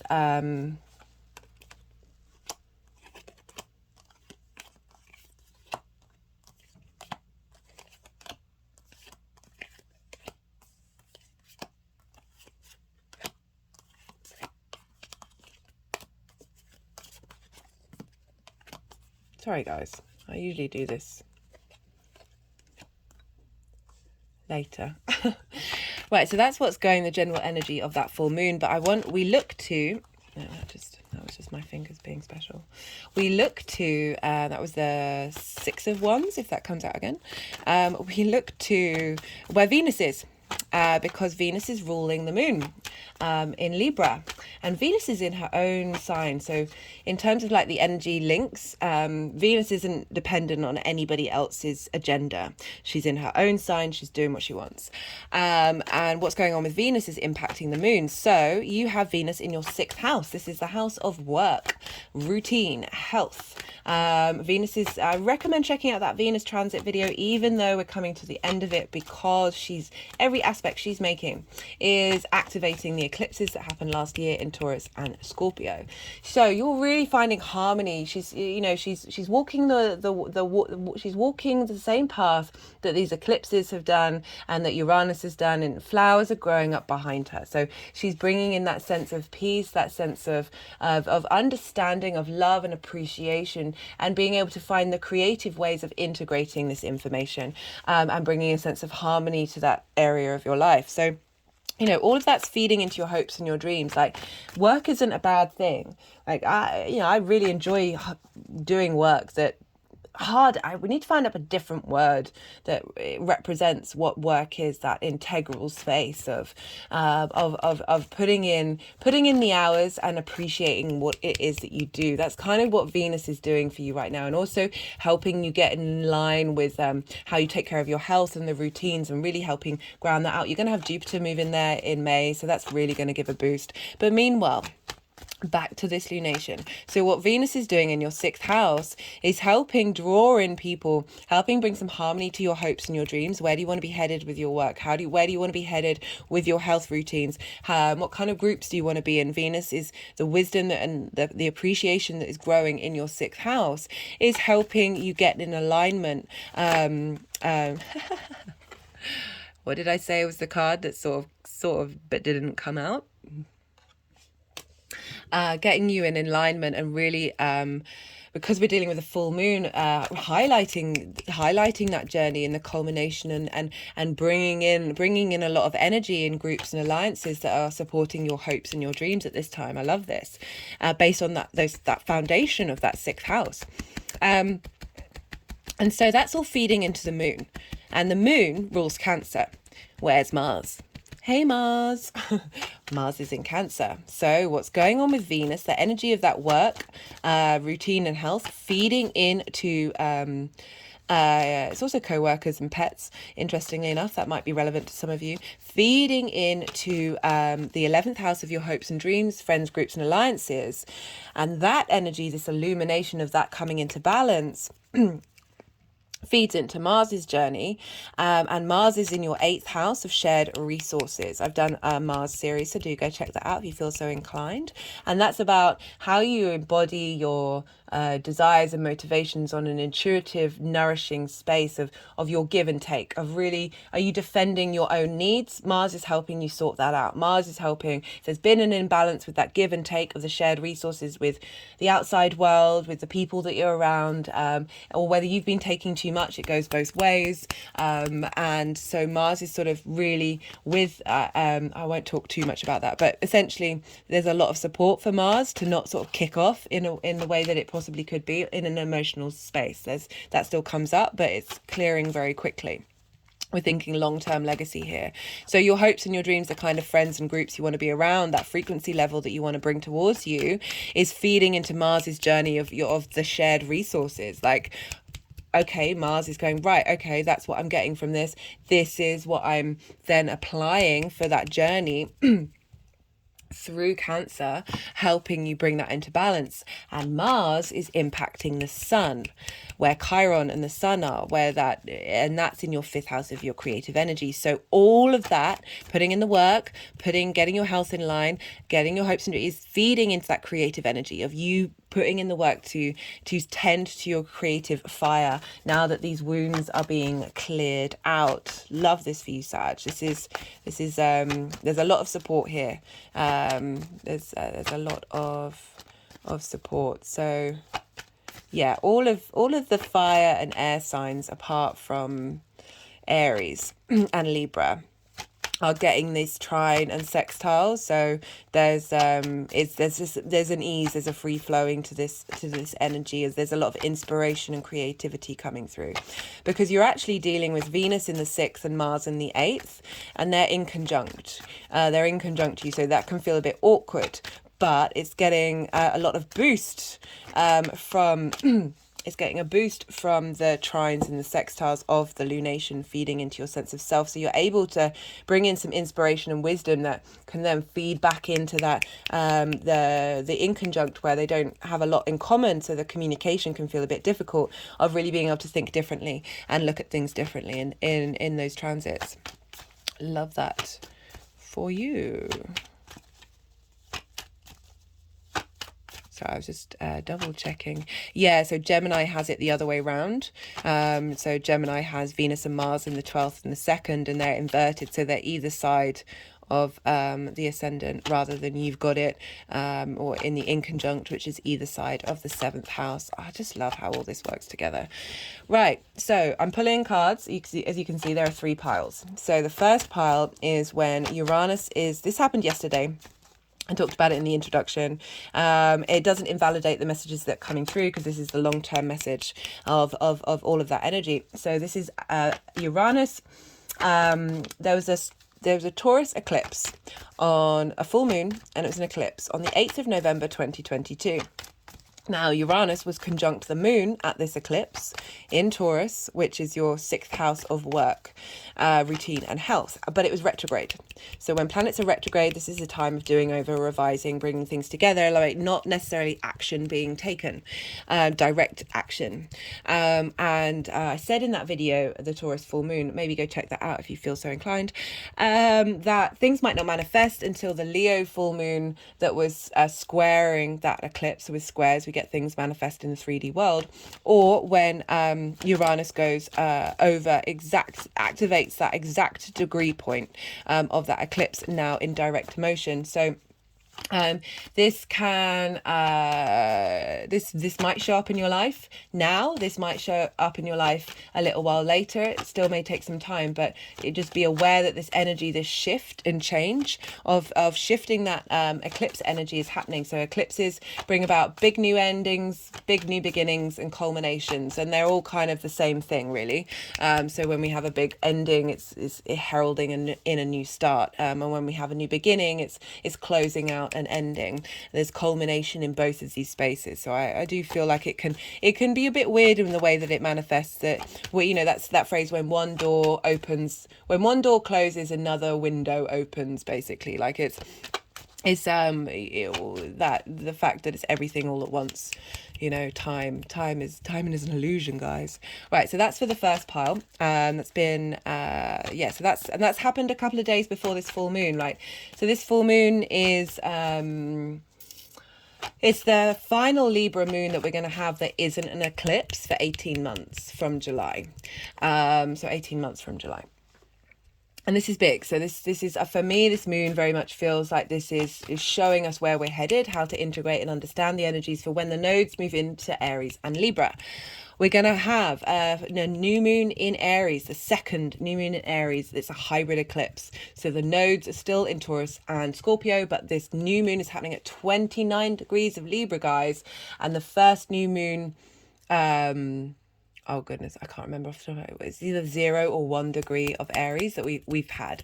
Again, I recommend the spring equinox video with the Aries new moon. All of that information, there's a lot of channeling going on in that. And the message that basically came through is like the period that we're in now, big karmic clearing. And it's kind of like a very quick mini reboot and clearing out. And then we're going to have that new moon that's a hybrid eclipse of really being able to bring things in from a very different dynamic, a new vibrational frequency. And it just left my body and just came in again. And yeah, just very, very powerful stuff. And we've got this full moon in between where the sun is conjunct Chiron, of very much linked into past life wounds, very much linked into trauma, whether that's our own trauma, our parents' trauma, our lineage's trauma, our ancestors, the collective, our past lives, the galaxy as a whole, the universe as a whole, the previous universe, the future universe, all of that stuff. I talk about how the human being is phenomenal, I nearly swore there, at healing and breaking cycles. Even though it does appear that we're actually not very good at it, we have the capacity to do so. And I'm going to talk more about that in my Pluto series, because that's been a really big message that's come through. Oh God, we're really, yeah, anyway, I will, right. So this is very potent full moon right now. So the middle pile is the energy for the full moon itself. And then we have the final pile, which is the energies moving forward and how they're manifesting. Sorry, it's the Lovers card. I'm just seeing, let's see if that comes out, and how this energy is going to manifest moving forward. I'll then pull some clarification cards, which are usually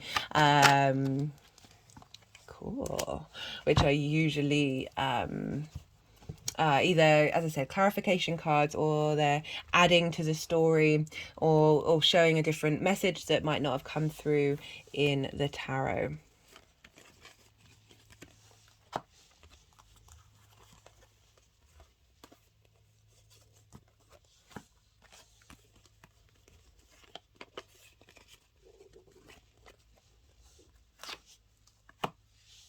So this is going to be when I'm a bit quiet, guys. I do apologise. Actually, I need to stop apologising for it.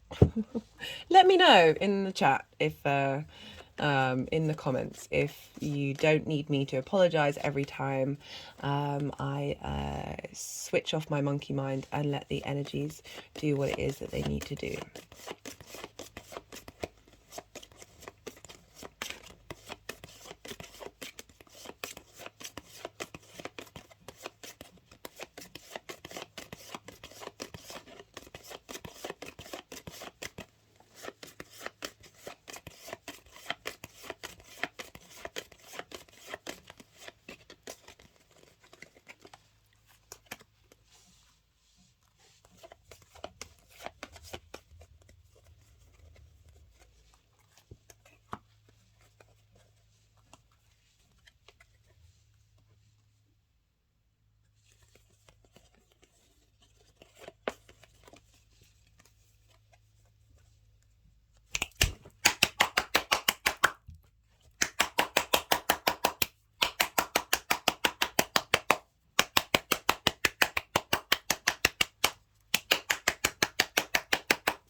do love what that candle's done. This, I kept forgetting to say in the introduction, I first used this candle when I was doing the new Venus star point in Libra at the end of last year. It's very, should have mentioned that in the introduction because it might be worth going to look back at that video. And also I pulled cards for all 12 signs, so that energy might be very valid at this time, as we're dealing with the Libra full moon that is ruled by Venus.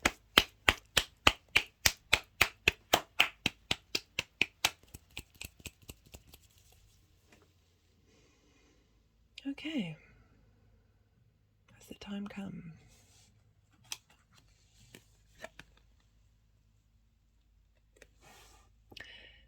So this is Uranus energy in your 6th house.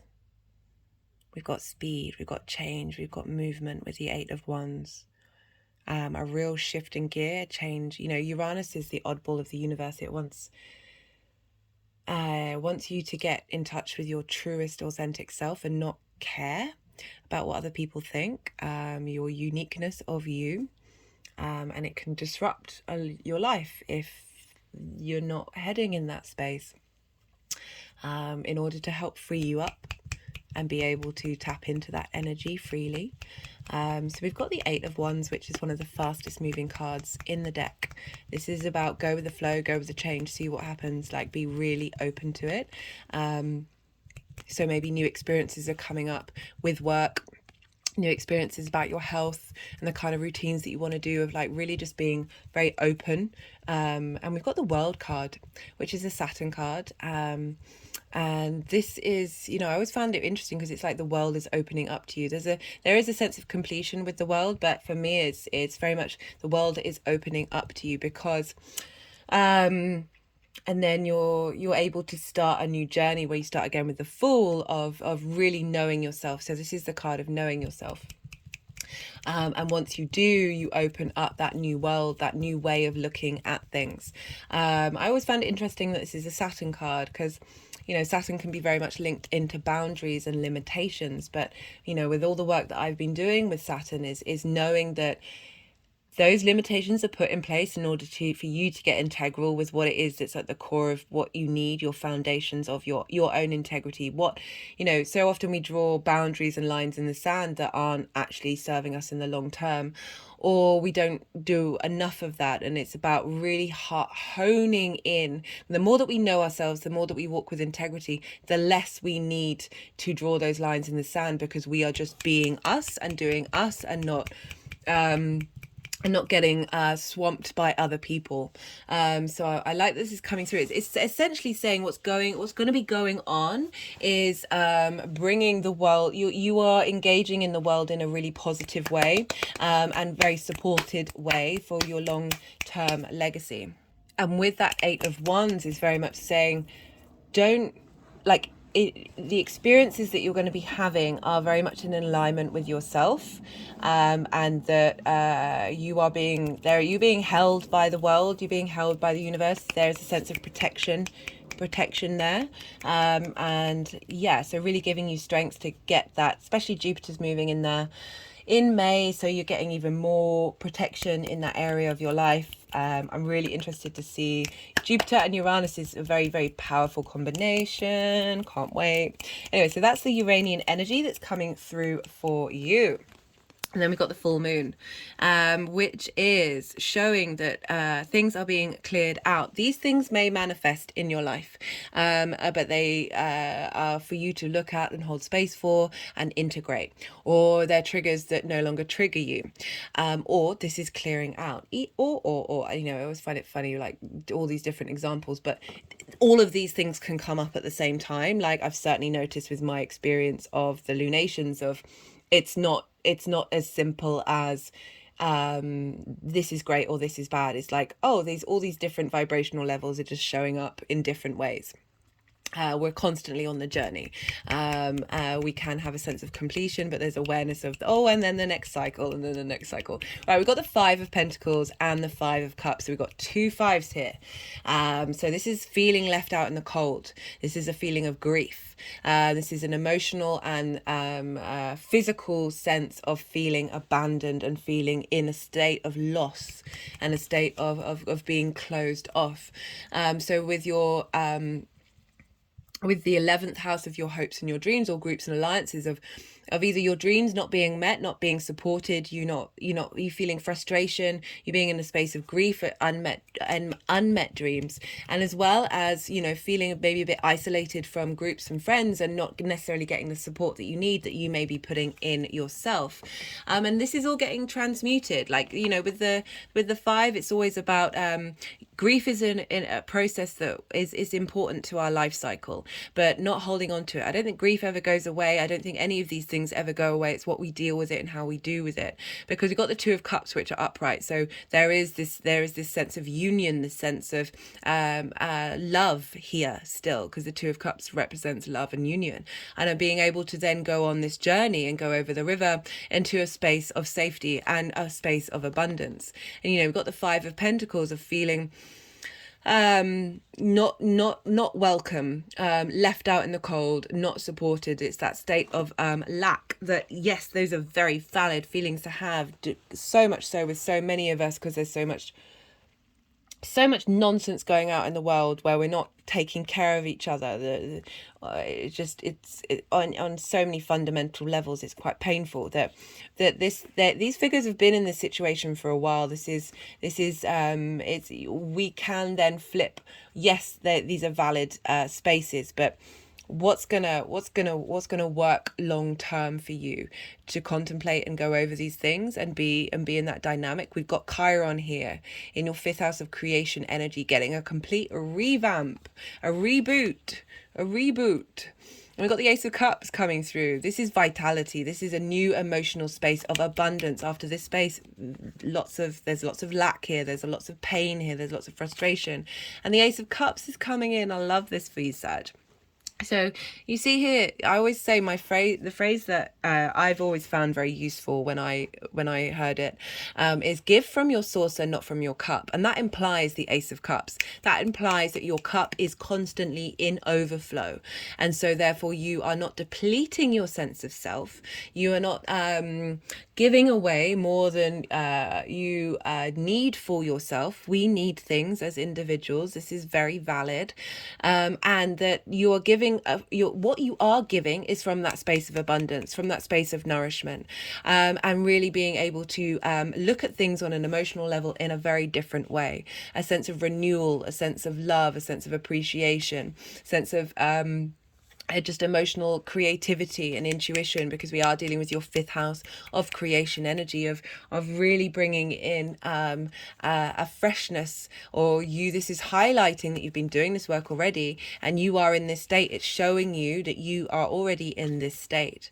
And we've got the Knight of Pentacles crowning this, and I like this. This again, slow and steady wins the race. Like, this is being able to protect the things that you want, the things that you desire, and really be able to commit to those things long term, and bring that into balance. Rather, there's a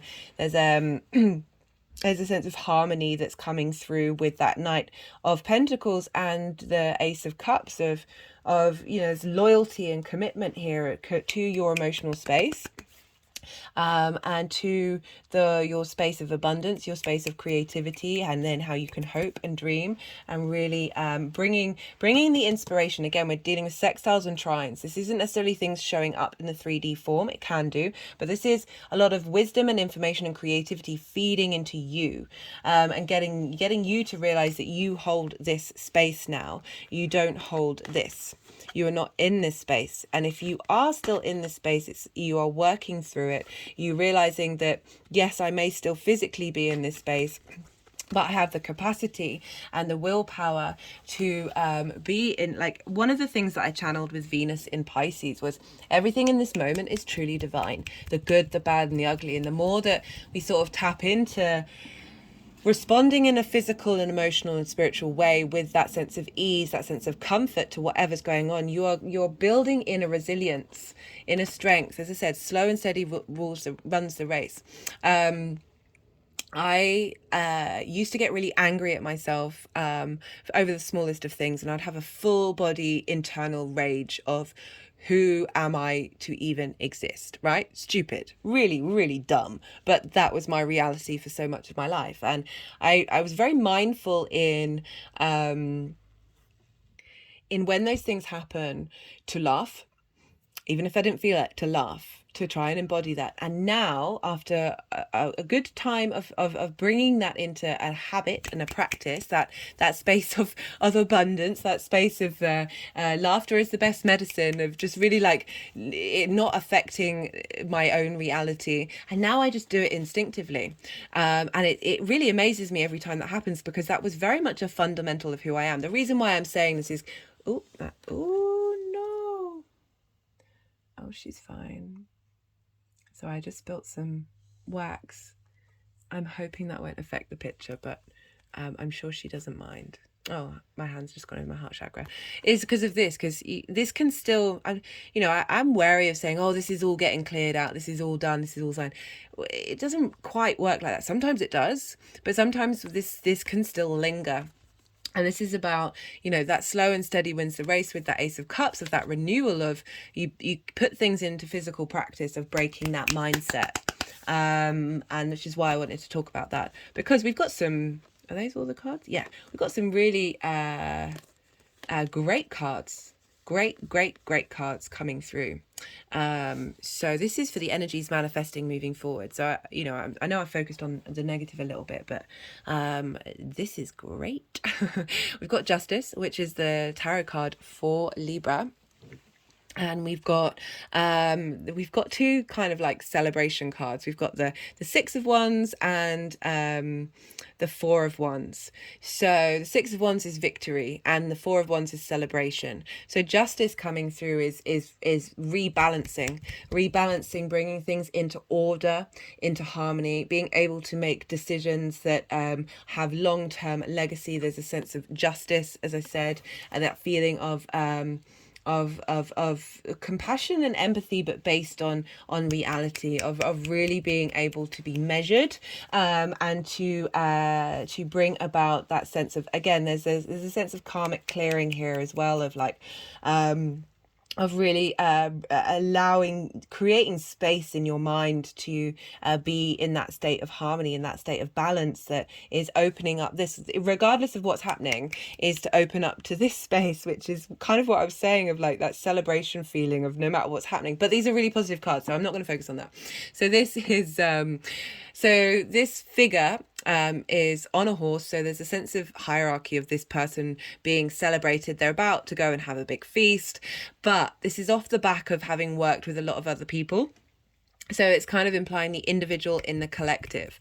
Like what you're doing is, as an individual, is supporting the collective. And there's a real sense of achievement here, and having won the battle, essentially. And perhaps the battle over the anxiety in your mind. Libra can be very much linked into anxiety, social anxiety. But that's just, that could be just specific to some of you. My hands are sort of tapping over my eyes right now. And to my third eye chakra.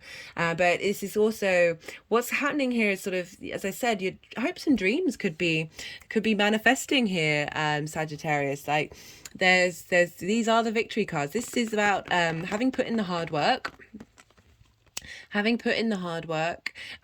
You are having, this is linked into the harvest. Sorry, the energies are just wanting to do this. Linked into the harvest. The harvest cycle takes a lot of effort, and it takes effort with others. We're also dealing with groups and alliances of bringing in people towards you, that you're all working together. You're all working together for your own individual space, but on a collective whole, because these guys are about to go and have a massive feast, having put in the hard work, now that the fruits of their labor are coming to force, and they're celebrating with like-minded people and bringing it together. So there's a sense of commitment in what it is that you're doing, because the Four of Wands can also mean marriage, but I don't read it in unless I'm doing a personal reading. There's a commitment to what it is that you're doing, where you're headed, and victory. Either, you know, we've got celebration and victory here. So, and that having, you know, as I said, the balance of justice coming into order, and yeah, a real sense of harmony. Right, I'm going to pull some clarification cards for you, Sagittarius. This is the numerology deck. I put all the decks in the description box. Just want to...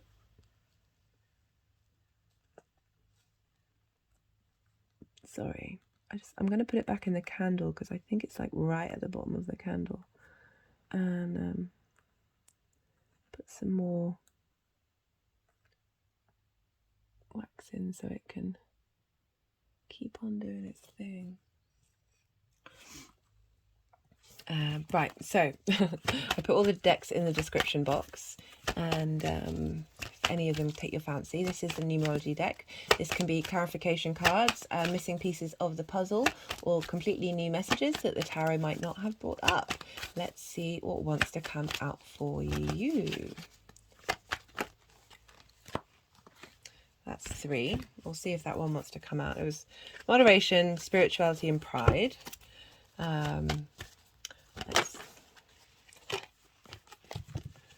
Got financial discipline. So that's work, health, and routines. Getting your work in alignment with you for serving your highest good. For those of you who might be big spenders, helping you be more responsible and integral to yourself.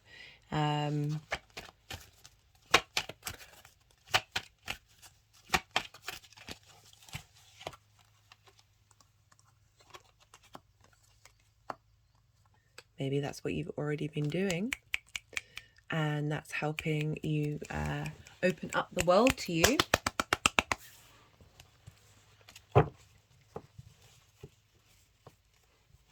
Right, I'm going to pull from the First Light Tarot. I mean, I think we could all be a bit more financially disciplined. Emotion, control of self. Okay, Sag. So maybe some of you have been over for you've been working on your connection to money, and your connection to discipline, and you know, Uranus has been moving through. There could be some big sudden changes.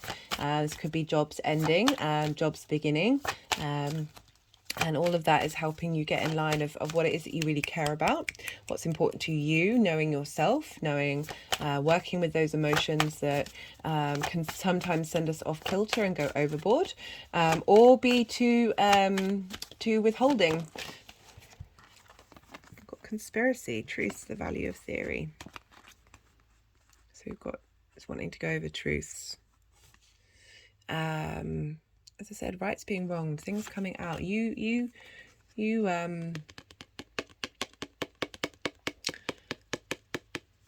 seeing clarity in your hopes and your dreams, realizing that they are achievable.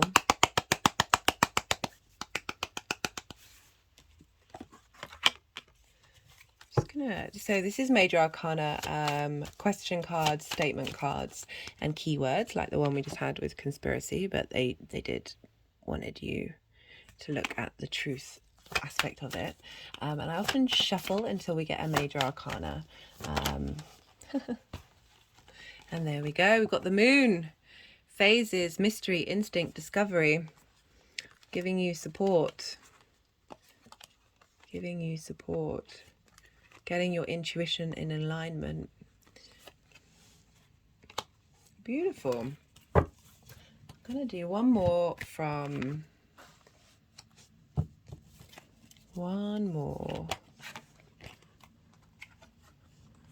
Okay, the music card just came flying out.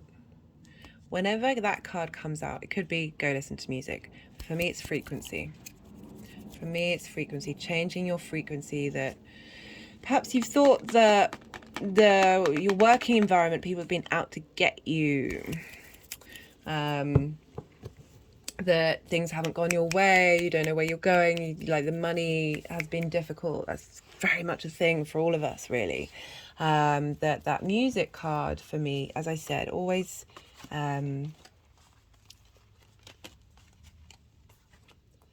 feels like it's a frequency shift. As for some of you, you might be involved in music, and this might just be a personal message, but generally, you know, I've talked a lot about karmic clearing. That with that karmic clearing, it changes our frequency, it changes our vibration. We all have our own individual frequency, and how we're all making music in the actions that we're doing, and how that can, you know, I talk about how when I've been doing the inner work a lot, and the channeling as well, like my throat always sounded like very cut off, and very, I could sing in a choir, I could reach the notes if I was around other people, but by myself, it was off key. There was a tightness to it. It was not happy. It was not a happy voice. And the more that I'm getting in line with my own true voice, the more my voice is opening up, my frequency is changing.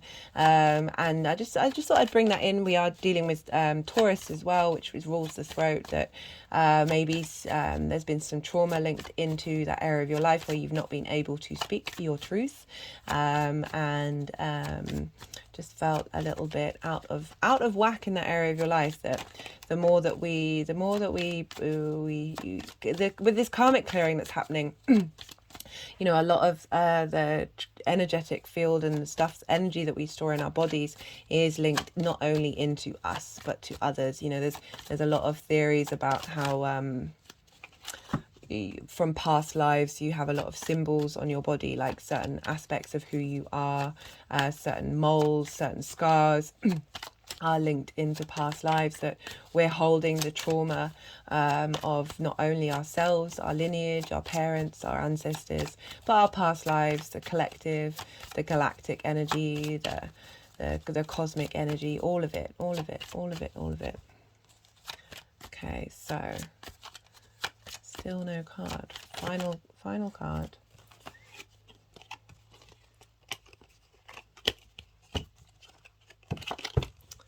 Final card for Sagittarius. Oh, okay. That was authority.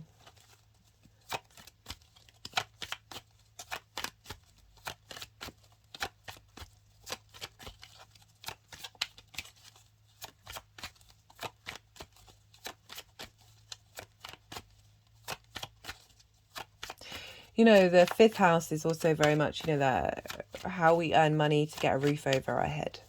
You know, there's we've got the second house of. So I always feel it's I've been working on like the difference between the second, the sixth, and the 10th. That for me, the sixth, it is very much like the kind of jobs you're doing to make sure you've got a roof over your head, rather than the jobs that are coming from your own space of manifestation, and your life purpose doesn't, and your career doesn't necessarily have to be linked into your work. But I also feel like the sixth house is how you embody the way that you do work as well. So why was I talking about that? Oh, in terms of, you know, the conspiracy and the financial discipline cards of perhaps having a difficult time in that area of your life, being dependent on others.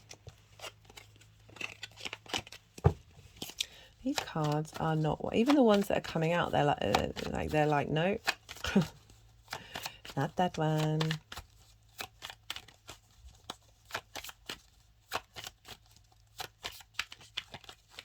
Maybe there aren't any, maybe they don't want this card.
Final card.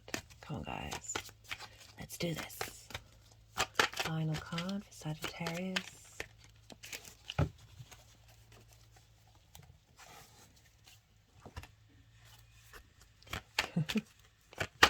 Okay.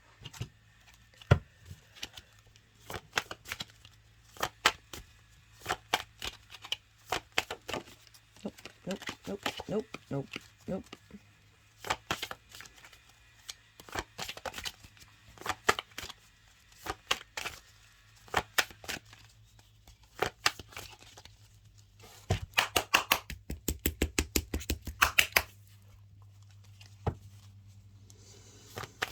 Right, let's see. Maybe that's it. Sag. Then none of the cards aren't wanting to come out, so I'm guessing that's it, and I'm going to leave you at that. Otherwise, I don't want to waste like another 10 minutes of your time trying to get a final message out. So love this reading. I would love to hear from you if you feel so inclined. But otherwise, good luck out there, Sag, and be well until we meet again. Scorpio rising. How you doing, Scorpio? For those of you just tuning into the Scorpio energy, the messages that come through and how the celestial bodies are talking to one another by aspect will still apply, just in a different area of your life, to the main themes that I'm talking about in this reading. So just look to where Scorpio falls in your chart and what house that falls in, and those themes, and you very often can find a lot of connections to the messages that are coming through for the Scorpio energy in general. We're at the last of the flame here. I've had to add in a bit of wax from a tea light to keep this flame going for the whole of the video. I kind of appreciate that that's happening with that Scorpio energy. You know, it is the transforming the darkness into light, and before it bursts out into Sagittarius. So Scorpio rising, this lunation is happening, and even more appropriate, in your 12th house. This is the hidden house. This is where not that much illumination is shone. These are the unseen things. So the light has dimmed for this reading. But you're having a lunation happening here in Libra. This full moon, the moon is being illuminated by the light of the sun in your 12th house, in your hidden house. This is a house of, well, the constructs of ourself that we go into contemplation with. It can be a bit of a difficult house. It's also a very, very potent magical house, because it's linked into the unseen, the things that are hidden, the occult. But as I said, it can also be a space for depression, loss and grief. You know, it's that as part of who we are that can be very difficult to access. It can be a very intimate part of who we are that that we don't necessarily share with others, and that we find very hard to integrate with the rest of our chart. It's what's called inversion, because it's inverted. It's right next door to your ascendant, so there isn't a direct line, a traditional direct line of communication. I see these the inversion signs as these are as if you're sitting next to someone, but you're both facing forward. You know that they're there, but you're not necessarily having that, as I said, that direct line of communication. But there's an embodied sense. There's a sense of energetic transfer on a very subtle and quantum field. And so having a lunation, having especially a full moon in the 12th house, is illuminating some of your hidden parts. A lot of this messages that have been coming through is about karmic clearing, and we have this space in the 12th house because it's the hidden constructs of who we are, and that's our unconscious space. And a lot of our trauma, a lot of our programming is in that unconscious space. And sometimes if we find it difficult to access that and understand it and shine a light on it, because it is that which is hidden. It's also the hidden part of your soul, you know, the right at the root of who you are on a soul level. And so having the full moon in Libra here, especially with the sun in Aries conjunct Chiron, which I talk a lot about in the collective reading, and I really recommend you check that out. But Libra wants to bring in balance, wants to bring in harmony, and that might feel like something that isn't as easily accessible to you as it is to others by having that in the hidden house. And so the full moon is really highlighting whatever work you may have done in that area of your life, as I said, bringing illumination into that which is hidden. A culmination of this energy, very, very It's also, as I talk about, full moons can bring up conflict and frustration that is in order to highlight the work that you've done and the journey that you've been in, and whether you respond to them in the same way, or whether you've shifted the cycles. My head's now moving back and forth, as if trying to bring things into balance. Libra is ruled by the scales. It's Venus wanting to bring social harmony, wanting to bring a cohesion in your mind. It can, Libra can have that social anxiety because of that need to find balance, that striving for it. And so we've got a lot of, interestingly, my tone's changed a bit. I've gone quite soft with this dimming of the light here.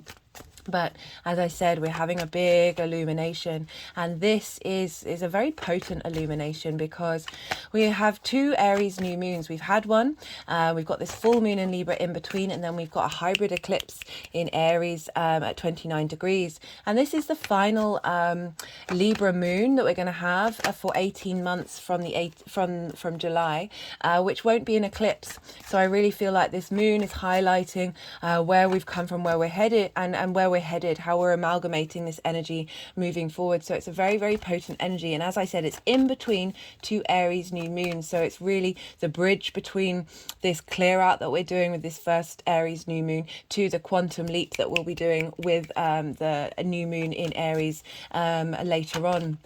And so, this really beautiful, harmonious bridge. This is ruled by Venus. Venus wants to bring appreciation, love, connection, harmony. There's a diplomat within all of us that is that Libra that Libra energy that we have of really being to be able to make peace and bring all those parts of yourself to the table. My head is now moving forwards and backwards. An energetic release then. So as I said, a culmination of the work that you've been doing, an illumination on things being revealed, being at peace with them and making harmony with them. And so like a really lovely energy coming through for you, Scorpio, with me right now. And as I said, the sun is in Aries, conjunct Chiron. And this is Aries energy. This is a fellow, you are ruled by Mars. So this Aries is ruled by Mars. So there's a bit of potency here with that martial side of who you are. But this is in your 6th house, this inconjuncts Scorpio energy. So we've got an inversion with Libra and an inconjunct with Aries. So these energies can feel a bit, just not that easy to access, can be a bit difficult, but it's about thinking and communicating in different ways. So inconjunct, they don't traditionally have a lot of things in common. Scorpio, you are a water fixed yin night sign, and Aries is a day yang cardinal sign. However, you are both ruled by Mars, so you do have things that link one another, where you can get on the same page. I like an inconjunct. As I said, it can feel difficult, uncomfortable, a bit frustrating, but once we sort of get that in line, once we realize that there are common things between the two, that we're there, everyone really does want to get on the same page, that we are able to find strengths in that and unique ways of doing things. So this is in conjunct your Scorpio rising. So that's you, your body, your appearance. It's how you embody your sun or your moon in the actions that you're taking. And it's often how other people see you. So we're getting this energy that, as I said, might feel a bit uncomfortable or not easy to connect with, but there's real magic in that space. There's real strength in that space. And as I said, the sun is conjunct Chiron. So in mythology, Chiron is the wounded healer. So essentially from the wounds that Chiron received, it was then able to teach others and give great strength and support. Now Chiron was no, that's half the deck, guys. Chiron was abandoned by his parents, and so he had that emotional wound, and he was fostered by Apollo, the sun god, and Artemis, the moon goddess, and they taught Chiron. They gave him strength in order to have his own. They gave him wisdom and understanding and skills in order to have his own strength. So the way I talked about it in the collective reading was, rather than giving him a fish, they taught Chiron how to fish. They're like, there's a real strength there with Chiron, especially with that conjunction with the sun, of that vitality and illumination and wisdom and connect to the divinity, the divine light, is feeding into Chiron 6 hours before this full moon at the exact conjunction between the two. So there's a real sense of strength of those wounds that you may have been feeling in that area of your life, a sense of understanding, a sense of clarity, but again, that wisdom, that vitality, that life force of the sun feeding into Chiron. And then the sun is moving away, but so close, so still very close to Chiron, and helping feed that energy. And then the moon, of the support from the moon, is feeding into Chiron, and it's all feedback looping into what's going on with the moon itself. So because we're dealing with Libra, we look to where Venus is, because Venus rules Libra, and what's going on with Venus and wherever she falls in the sky for you is having an impact on this lunation. So Venus is in Taurus, which for you is your one-to-one relationships. It's your dynamic with important people in your life. That can be business, that can be romantic, that can be friendship. And so the balancing and harmonizing that she's bringing to, after having eclipses there, we're going to have 2 more eclipses, so we're not done yet. The potential unique, disruptive, chaotic energy, the frenetic energy of Uranus being, oh, hey, Venus. Got the Venus card come through, of coming through and bringing a sense of harmony to that area of your life, and really helping you get into balance about how you are in one-to-one relationships, what it is that you need from one-to-one relationships, and again, finding some appreciation for those dynamics, and that is feeding into your 12th house. So as I said, it's all the hidden parts of who you are. So you're getting this support from Venus of helping you integrate your one-to-one relationships, and that's done through, I always say with the 12th house, the more work we do here, the more that ripples out into the rest of our chart, but we're also getting that support from Venus of those one-to-one dynamics coming and giving you the sense of appreciation, and that appreciation can feed into those hidden parts of who you are. Now the moon is in Libra, and the moon rules Cancer, and that's where Mars is right now, and Mars is ruling where the sun is. So Mars is in Cancer, your fellow water sign, Scorpio, and this is in your 9th house of your big picture philosophies, how you map yourself out in society, in the world, in the universe. This can be philosophies, ethics, morals, religion, spirituality, or just connecting to something higher than what you are. This is a big hello Libra card. This is a big sign of perspective and widening your perspective. So Mars is moving through there, being fed by that rebalancing of getting you in touch with what brings you pleasure in your one-to-one relationships, into that pleasure feeding into how you look at the hidden parts of who you are, the magic of that what you are, and that energy is feeding into how you map yourself out in the outside world.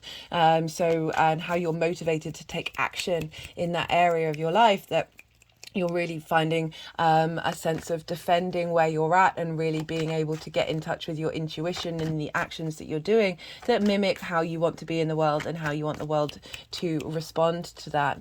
And then all of that energy is feeding into that Aries energy, where the sun and Chiron are, as well as Jupiter as well. I do break in, there's a lot of other aspects going on for this lunation that I do go through in the main collective reading, that motivation, that drive, that instinctive response mechanisms of Mars moving through Cancer, of our deep intuition and very much our emotional response mechanisms, of how that's affecting the motivation and drive that you have in your work. So an illumination of your perspectives is feeding into having that understanding and appreciation of other, feeding into your 12th house as hidden parts, feeding into your motivations and drives, pouring into that sun and Chiron of really supporting the wounds that are being clearing out, being able to see the wisdom and the medicine in the pain, in the agony, and illuminating different ways of dealing with it, hidden ways of transmuting that energy.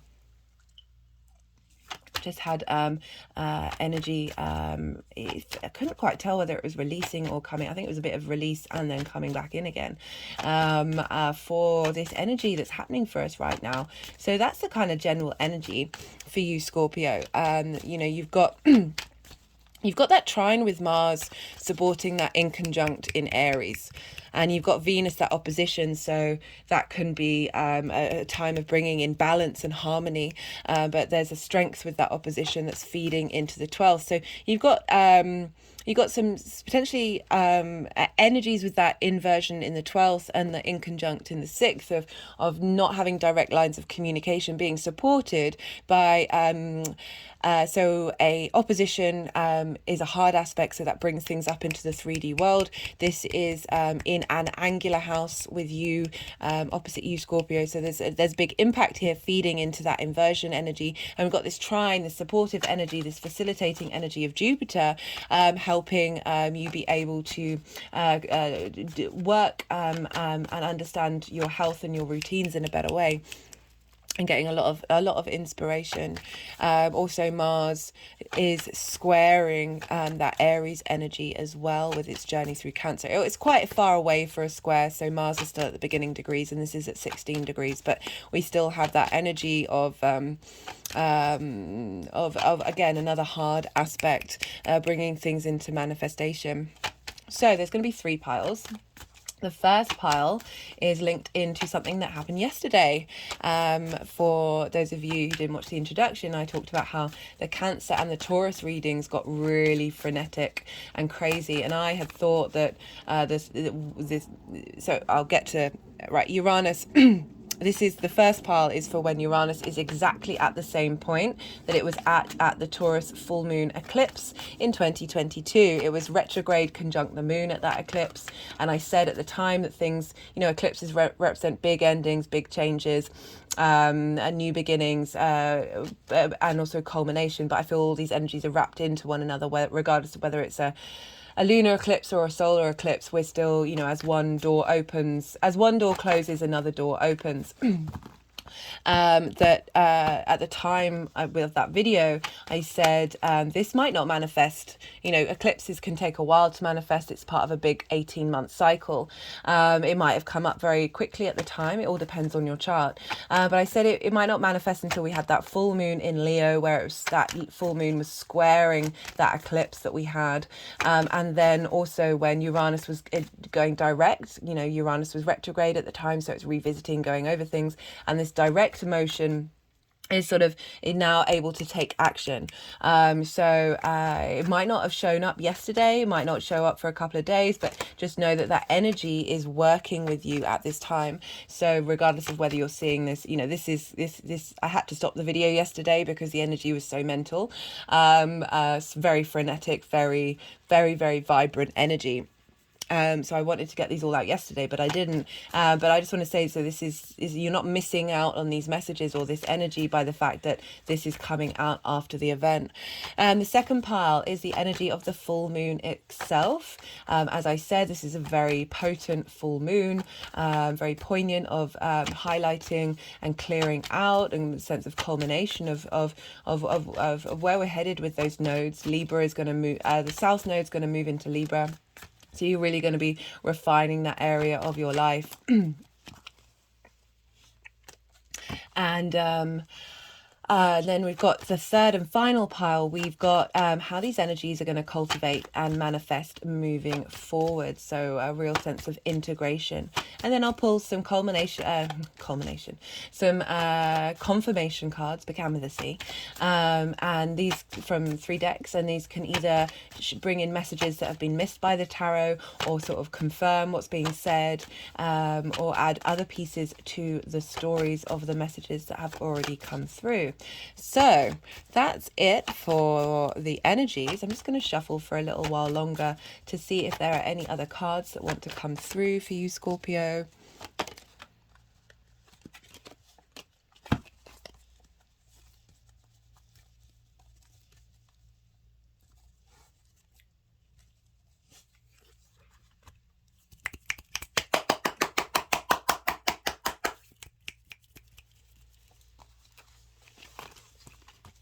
This is usually when I'm very quiet, for those of you who are new,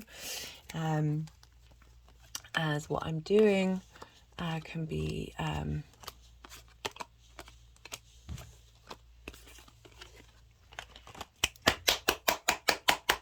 just a bit difficult for me to channel, think and talk at the same time. So do bear with me. It's all part of the process. And the energies have been very insistent about doing energetic work. Please know that I am aware that I'm aware of the time that you are spending here, and I am very grateful and appreciative of it. And that it is not my intention to waste your time. However, the energies often have their own agenda.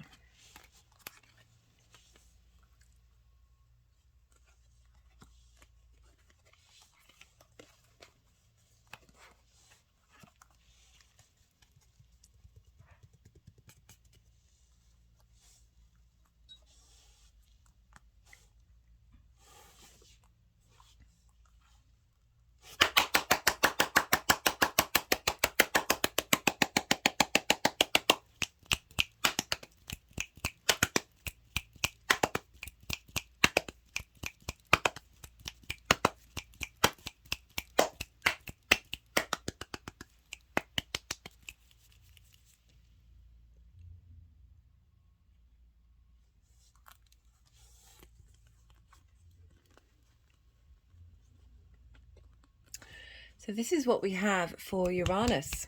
This is in your 7th house of your one-to-one relationships. So it's a culmination, it's activating that full moon. So that's sort of a culmination period and ending. But as I say, you know, with endings come new beginnings. We've got the 3 of Swords and the 9 of Wands here, which feel like the sort of things that you've been going through and clearing out with this journey. Like Uranus is the oddball of the universe. It doesn't care that it is. It's not even thinking about it. But it's all its moons are retrograde. Its North Pole points towards the sun, and I love that because even though it can be very disruptive energy, it's still its main focus. Like we look to the North Star, North Polar magnetic fields is what guides all of these species in knowing the direction that we're heading in. That its North Pole is pointed towards the sun, the center of the universe, our divine light, our connection to the beginning of this universe and everything else. So we've got the 3 of Swords and the 9 of Wands, and you know we're dealing with those one-to-one relationships. So the heartbreak card, you know, obviously in a very literal sense makes it has a clarity to it on that dynamic. And of you know the more that we tend to our heart, I recommend checking out that Leo full moon video. I took this card was the biggest energy that came through with that one. That these wounds can really have us feel like we're constantly on the defensive and having to so this is what this card is, of essentially feeling really burnt out. You're still standing, but it's like there's that conflict energy of not feeling valued, and you're constantly being attacked for yourself, and like the relationships you may have felt very battle weary, and you're kind of exhausted by that, or exhausted by the pains that you've been trying to work through and readjust. That I really like that we've got the Knight of Pentacles and the Justice card. So the Knight of Pentacles is very loyal. It's slow and steady wins the race. It's like you're gonna get there with that dynamic. You're shifting that dynamic. There's a real strength of loyalty and very groundedness with the Knight of Pentacles, of saying I've got your back. I'm defending you, and you. There's a real strength. It's it's an Earth sign. We've got the Justice card of things coming into balance, and I like how this is, as I said, coming up just before this Libra full moon. This is the Libra card of that what's being cleared out with that Uranian dynamic of where you're now headed with your one-to-one relationships, that is helping bring into balance other areas of your chart. Because I do feel that specifically with that Justice card, because it's the Libra card, that's facilitating the growth that's going to come through with the full moon in Libra. So we have for the energies of the moon itself. So you know, the 12th house can be really hard work.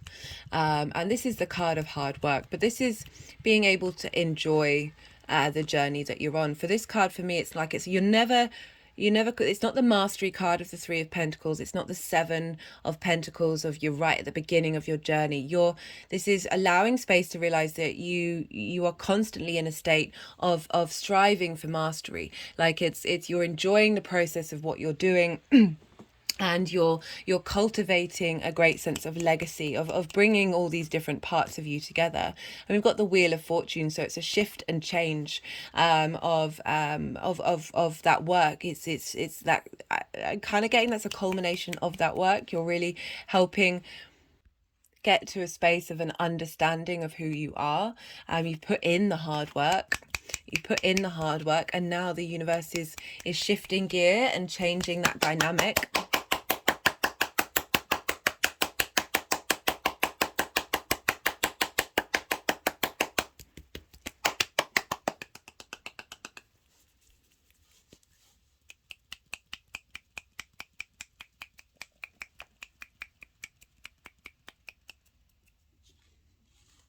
You know, it's a Jupiter card. Jupiter is in Aries. We're also, you know, bringing a sense of illumination to the light of the 6th is shining in on the moon in the 12th. So all that hard work that you've been doing, you're putting in the routines and understanding and getting to know your health space better is feeding into the strength that is falling into that 12th through your emotional instinctive responses, and how you connect to that 12th house area of your life is shifting for the good, you know. As I said, the wheel is turning. And then we've got some really lovely, there's joy here, and there's a great deal of you know, I want to say strength, but that's because the strength card is here. There's good foundations, really good foundations. This is how the energies are cultivating moving forward. And look how yellow they are, so bright and light. A lot of illumination coming in that 12th house area, and everything that this moon is showing you is you know, we're going to have the South Node moving through there. You're really going to purify and crystallize what this moon is helping show that you've already been working on. So we've got the Empress card, the Strength card, and the King of Pentacles. The Empress card is Venus's card, so she's been showing up a fair amount, and I like the combination with the Strength card as well, because, you know, the Empress card is about fertility and abundance and being in that space of really appreciating your 3D form. There's a sense of just enjoyment and pleasure. We're dealing with Venus here, and appreciation and value of your 3D experience. And then combined with the Strength card is bringing things into balance. It's bringing in your instinctive emotional responses with your cognitive mind. And so this isn't about a hierarchy. If you notice, there's a real softness between this figure and the lion. It's the Leo card. You have Leo in your 10th house of career. So all of this is potentially helping working out your sense of purpose. But I like this joy on this sense of abundance and fertility coming in with this very grounded, very there's a resilience here because you're in balance and you're able to make the right decisions. There's a sense of cultivation of that strength. We've also got that with the 6th house of health and work and routines. Really powerful cards to have for this, which are two very difficult houses to access. And we've got the King of Pentacles. This is knowing your stuff. This is being sure of who you are, being able to take the right decisions for long-term legacy. There's abundance here, but taking action with that abundance and bringing things into the 3D realm. So, you know, it's an interesting thing to come up with the 12th house, but it feels like with that bringing of balance that bringing of balance that we have, that clarity, that sense of making of what's the word I want, there's being able to make decisions from a very there's a higher mind space with that, and while still really enjoying your experience, enjoying your life, that's going to facilitate like stability. You know, we have a lot of instability in the 12th house because it's not hidden. And I like that what's coming through with these very, you know, powerful cards. You've got a lot of major arcana of this groundedness now, that's really going to because you know, I'm not surprised, you've got the south node moving through your first house, so you've really been refining who you are. And like of all the fixed signs over the last couple of years, Scorpio and Taurus have probably been going through it a fair amount because they've had the nodes either in their signs. So that's a lot of big energy that I've been enjoying seeing, that like the Scorpio readings and the Taurus readings, there's real signs of big transformation, and we're sort of reaping what we've sown during that time, or reaping the rewards of the times of trial and tribulation. And it's really showing up because of the angular houses that we're dealing with those eclipse points. Right, so I'm pulling some clarification cards. Intuition. I like this with the 12th house because our intuition can be out of whack. And that's usually because of our own personal trauma, trauma of our parents, our lineage, our ancestors, the collective, our past lives. And it can mean that we don't trust our intuition. It's still something I'm working on myself, that you know, having trust issues is a very natural human thing, and I really like that this is coming through with this culmination of this full moon of where is that heading, and that's heading to you being able to tap into that hidden part of who you are with balance and harmony and abundance, and real strength here as well with that King of Pentacles. Right, so this is the First Light Tarot. I'm going to be pulling this is major arcana question cards, statement cards, and keyword cards. So I usually pull from this deck until we get a major arcana. I put all the decks in the description box, so do go check those out if any of these decks interest you. I will also write down, oh, that's too many. Okay, so that was Portal. We'll see if Portal wants to come out again. And Conspiracy. I'll put in the description box, got obstacles.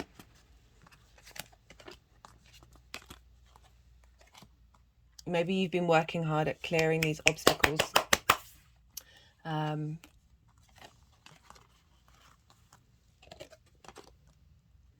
This came up in the collective reading.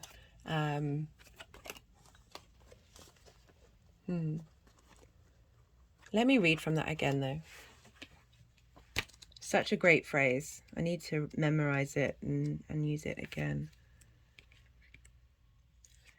Our perspective can be filled with fear, or it can be brimming with gratitude that we are alive, dancing and twirling in the ocean of existence. That just, in an essence, everything that we could ever possibly want to hear.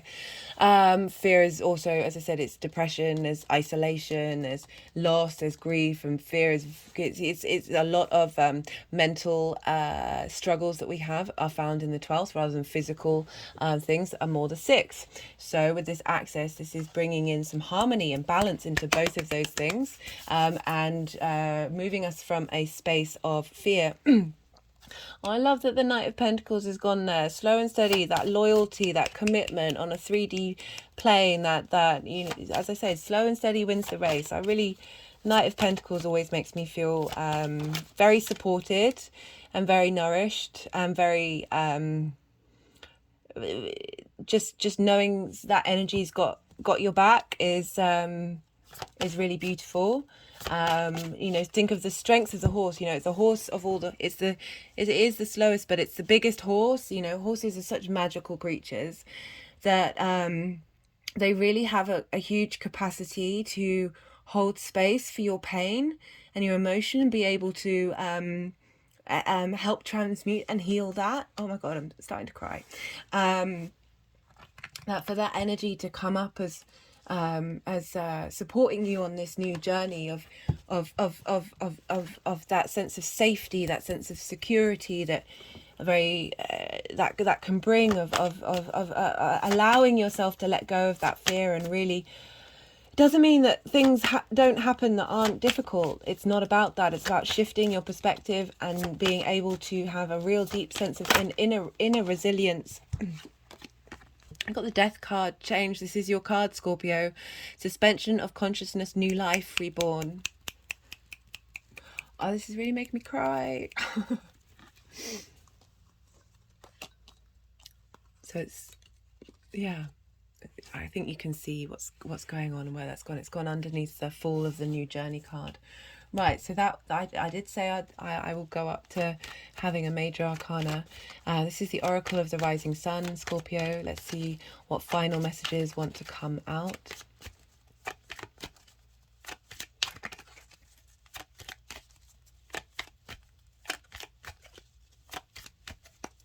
Yeah, I need to collect my emotions. That really made me well up there, Scorpio. That's a...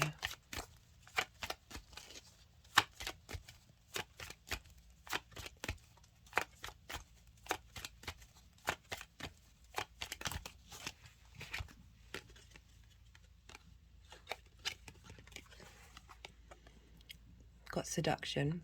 I love this card. It's because it's like you're allowing yourself to be seduced by life, you know, rather than that fear space, protecting you through that journey, rather than that fear space of being like, way. We've got discovery as well, a rediscovery of those hidden parts of who you are, giving them space, appreciating that is, you've got eccentricity as well.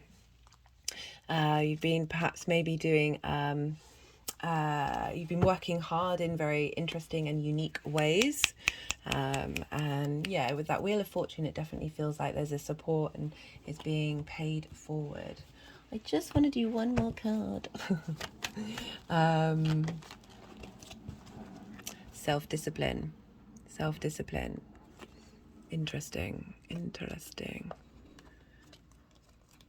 Yeah, like we all need to, like, I'm a big proponent of self-discipline, being mindful of your mind, your thoughts, your emotions, your actions. You know, Saturn's really taught me that, of long-term integrity, what matters long-term. And self-discipline is a wonderful thing. It's not a negative in any way, shape or form. And the more that we get in line and understand our core needs, the things that are hidden from us, releasing those things that aren't those core needs but are still, you know, our trauma programming, and realizing that a lot of our response mechanisms are based on that and they aren't actually to do with you, and you can separate yourself and give yourself the higher perspective of justice, of being able to see clearly enough to make a decision, that it just opens you up to this completely, by these and this. So same thing, having an interesting response to that.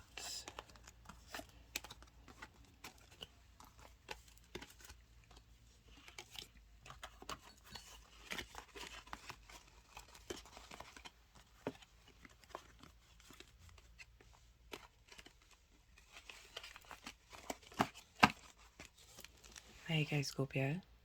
They wanted to stack all those together. I'm going to leave it at that. That's a lot of cards.